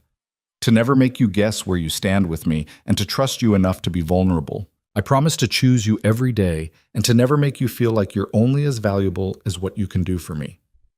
David's vows echoed similar themes, promises of partnership and honesty and respect, promises that felt revolutionary after years of marriage where those basics had been absent. They kissed to enthusiastic applause, and Lena felt something slot into place that had been fractured for years. This was what marriage should feel like: celebration, not performance. Partnership, not subordination. Love that added to her life instead of consuming it. The reception was joyful chaos, David's physics colleagues arguing about quantum entanglement over dinner, Freedom Path volunteers sharing success stories, Rebecca giving a toast that made half the room cry about the power of women supporting women. Lena's mother actually laughed, genuinely laughed, at something David's father said, and Lena captured a mental photograph of the moment. Her two families, old and new, occupying the same space without combusting. Late in the evening, after most guests had left and the venue staff was cleaning up around them, David pulled Lena onto the dance floor for one last song. They swayed together in the dim light, and David whispered against her hair. Happy? So happy it's almost frightening. What's frightening about it? Happiness feels fragile, like something that can be taken away if I'm not vigilant. Or, David said gently, happiness is what happens when you stop being vigilant and start being present. You've earned this, Lena. You've earned peace and love and a life that doesn't require constant defensive maneuvers. Just let yourself have it. Lena rested her head against his shoulder and decided to try, to be present instead of vigilant, to accept happiness as something she'd earned rather than something she'd eventually lose. They honeymooned in Portugal, a week of coastal towns, and good wine, and the particular luxury of being anonymous together in a place where no one knew about trials or testimony or criminal empires. Lena ate seafood and read novels and made love to her husband in hotel rooms overlooking the Atlantic, and for 7 days she was just Lena. No history, no expertise, no workshops or testimony or complicated past. Just a woman on her honeymoon, learning to be happy. When they returned to Boston, Lena dove back into her work with renewed energy. The workshops had waiting lists now, and Sarah wanted to expand to other states, develop a national curriculum, train facilitators across the country. It was ambitious and exciting and exactly the kind of challenge Lena thrived on. She also started writing. At David's encouragement and her therapist's suggestion, she began documenting her experience, not for publication necessarily, but for processing. She wrote about the years with Dante, about building the empire and dismantling it, about the trial and testimony and slow reconstruction of self. She wrote about Vivian and Marco and Rebecca and all the people who'd populated her old life. She wrote about leaving and surviving and learning to build something clean. The writing was painful and cathartic in equal measure. Some nights she'd write until 3 a.m., purging memories and grief and complicated guilt onto pages that no one else would read. Other nights she couldn't write at all, the weight of remembering too heavy to metabolize into language. David found her on one of those blocked nights, staring at a blank laptop screen in their apartment now, the one they'd chosen together with space for both their lives, and gently closed the computer. Talk to me instead of writing. About what? About whatever stuck. Sometimes speaking it loosens it enough to write it later. So Lena talked. About the guilt that still surfaced unexpectedly. About wondering if she could have left sooner. About the women in her workshops who reminded her too much of who she'd been. About the fear that she'd never fully escape her past. That it would always define her no matter how much she built in the present. David listened without trying to fix or minimize. And when she finished, he asked a question that shifted something fundamental. What would you tell one of your workshop participants if they said these things to you? Lena thought about this. I tell them that guilt is appropriate when you've caused harm, but it shouldn't be permanent imprisonment. That leaving when you can is always better than staying until it destroys you.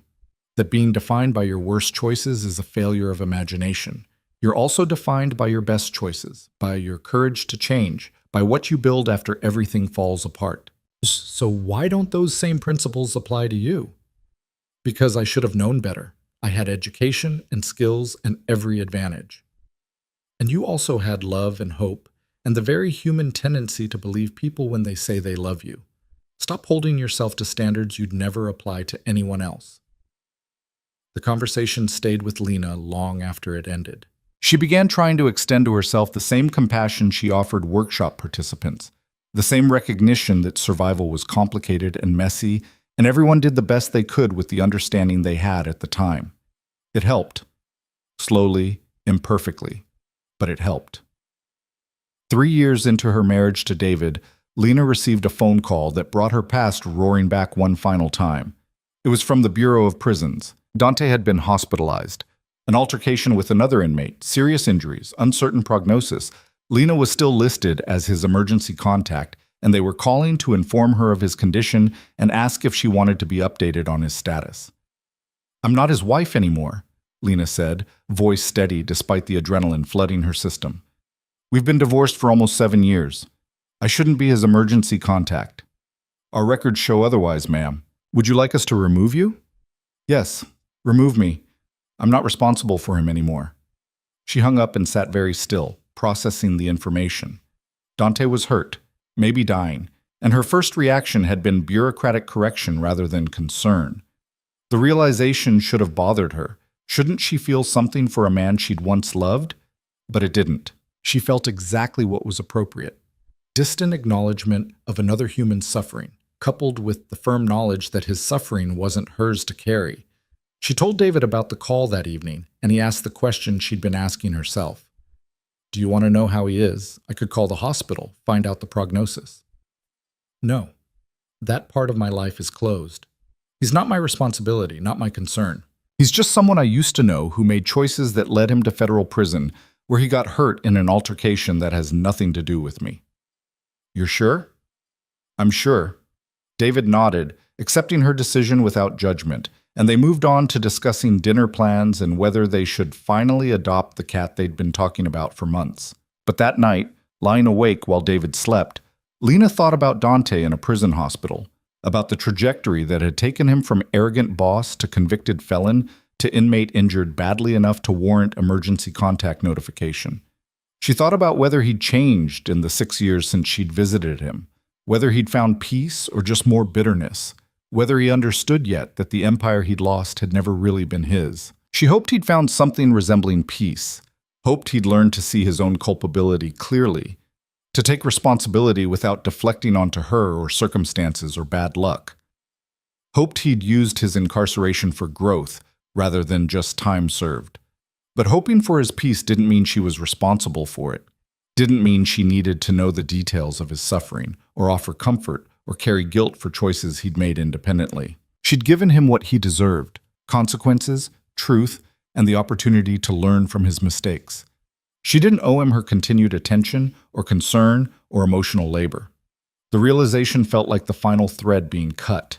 Whatever residual connection she'd maintained through emergency contact forms and distant curiosity, it was gone now. Dante Marcelli was truly, completely in the past. Lena turned toward David, wrapped herself around his sleeping warmth, and let herself drift off feeling lighter than she had in years. The final resolution came 6 months later, in the form of a letter that arrived at Freedom Path's office, forwarded to Lena through official channels. It was from Dante, written from a hospital bed according to the shaky handwriting, and it said only this: Lena, I heard you declined to be notified of my condition. I understand and respect that decision. I'm writing not to ask for anything, but to tell you something I should have said years ago. You were right. About everything. About leaving, about testifying, about choosing yourself. I spent 6 years in here angry at you for destroying what we built, But the truth is, I destroyed it myself the moment I treated you as disposable. You didn't betray me. You just stopped enabling my delusions. I hope you've built something beautiful with your freedom. You earned it. This is the last time I'll contact you. Consider it a final gift, the knowledge that you made the right choice. And I finally understand that. Be well. Lena read the letter twice, then filed it away in a folder labeled Closed Chapters that she kept in her desk drawer. She didn't respond, didn't need to. Dante had given her permission to move on completely, though she'd already taken that permission herself years ago. But having his explicit acknowledgement felt like completion. The man who'd once held so much power in her life had finally, belatedly, released his claim on her conscience. She went home that evening and told David about the letter, watched his expression shift through concern to relief to quiet pride. How do you feel? Free, Lena said. Completely, finally free. That's good. That's really good. They celebrated by ordering takeout and watching terrible reality television, and Lena marveled at how freedom looked. Not dramatic or revolutionary, just ordinary and sustainable, and built from 1,000 small choices to prioritize herself. The years that followed were marked by growth rather than crisis. Freedom Path expanded to 12 states, helped thousands of women recognize and escape financial coercion. Lena became a sought-after speaker on financial literacy and economic justice, traveling to conferences where she told her story not as confession, but as case study and transformation. She and David bought a house in Cambridge, adopted 2 cats who demanded attention and gave nothing but judgment in return, hosted dinner parties for friends who knew her history and loved her anyway. She continued pottery classes, getting better but never quite good, finding joy in the imperfection rather than frustration. Rebecca Zhao became Freedom Path's executive director, taking Sarah's place when Sarah retired and bringing her own experience and expertise to leadership. Under Rebecca's direction, the organization launched a legal advocacy program, a housing initiative, and a micro-loan fund, all tools Lena wished had existed when she was planning her own escape. Lena's mother moved back to Boston, finally ready to build a relationship with her daughter based on present reality rather than past disappointment. They had dinner every other Sunday, conversation still sometimes strained but improving with practice and patience.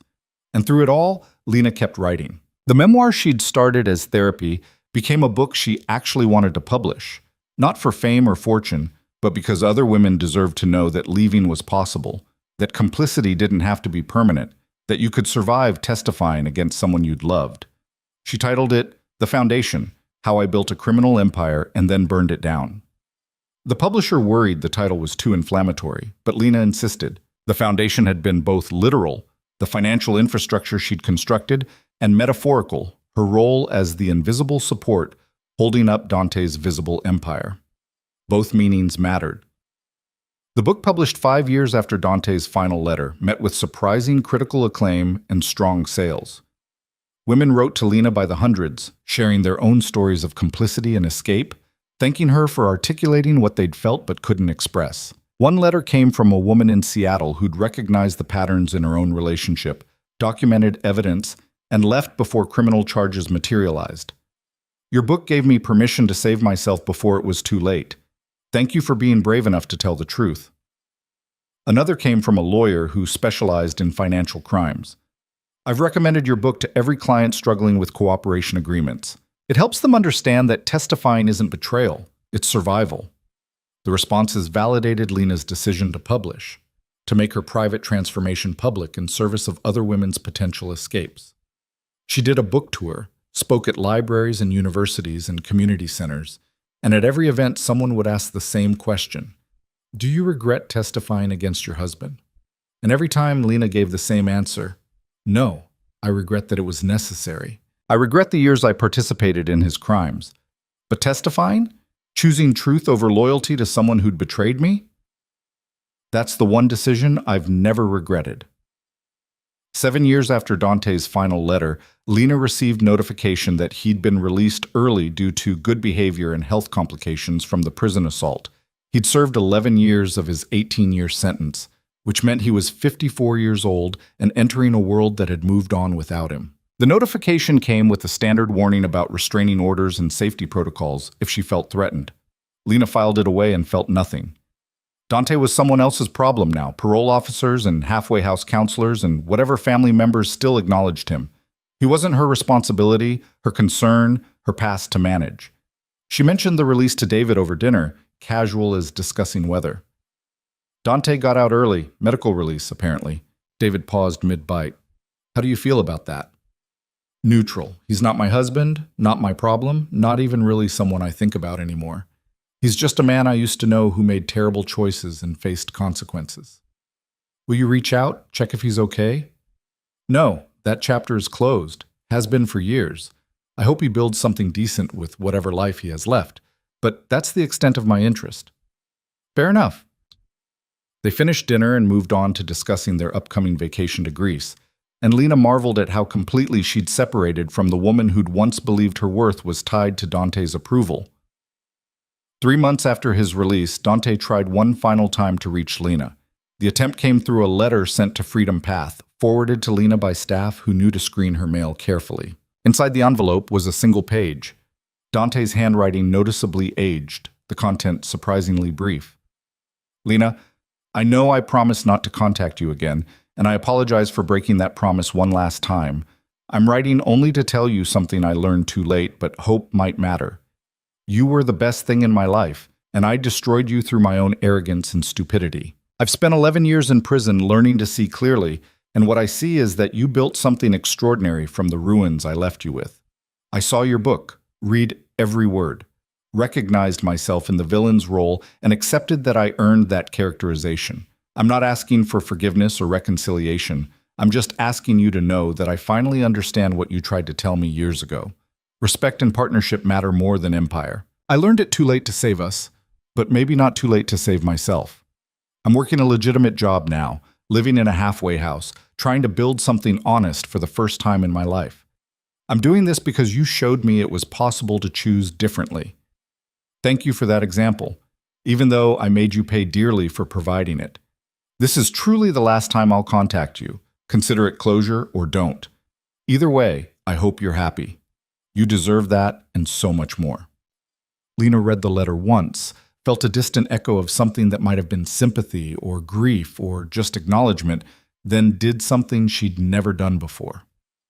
She wrote back. Her response was brief, carefully boundaried, but honest. Dante, I appreciate your honesty and your growth. I hope you build something good with your second chance, but I need you to understand that we will never be in contact again after this exchange. I've built a life I'm proud of, with a husband who respects me and work that matters and peace I fought hard to achieve. That life has no space for you, even as a reformed version of who you were. I forgive you for the harm you caused, not because you've earned it, but because carrying anger was poisoning only me. But forgiveness doesn't mean reconciliation. It means I release you from my emotional landscape completely. I hope you find peace. I hope you build something honest. But I hope you do it without ever contacting me again. Consider this closure, final and permanent. She mailed the letter, then came home and told David what she'd done. I responded to Dante, told him I forgive him, but never want to hear from him again. David looked up from the paper he was grading, expression neutral. How do you feel about that? Good. It feels like the final period at the end of a very long sentence. I forgave him because I needed to, not because he deserved it. And now I'm done. Completely done? Completely. David set aside his grading, pulled Lena into his lap, and kissed her with the particular certainty that came from years of choosing each other. I'm proud of you. That took real courage. It took therapy and time and a lot of help from you.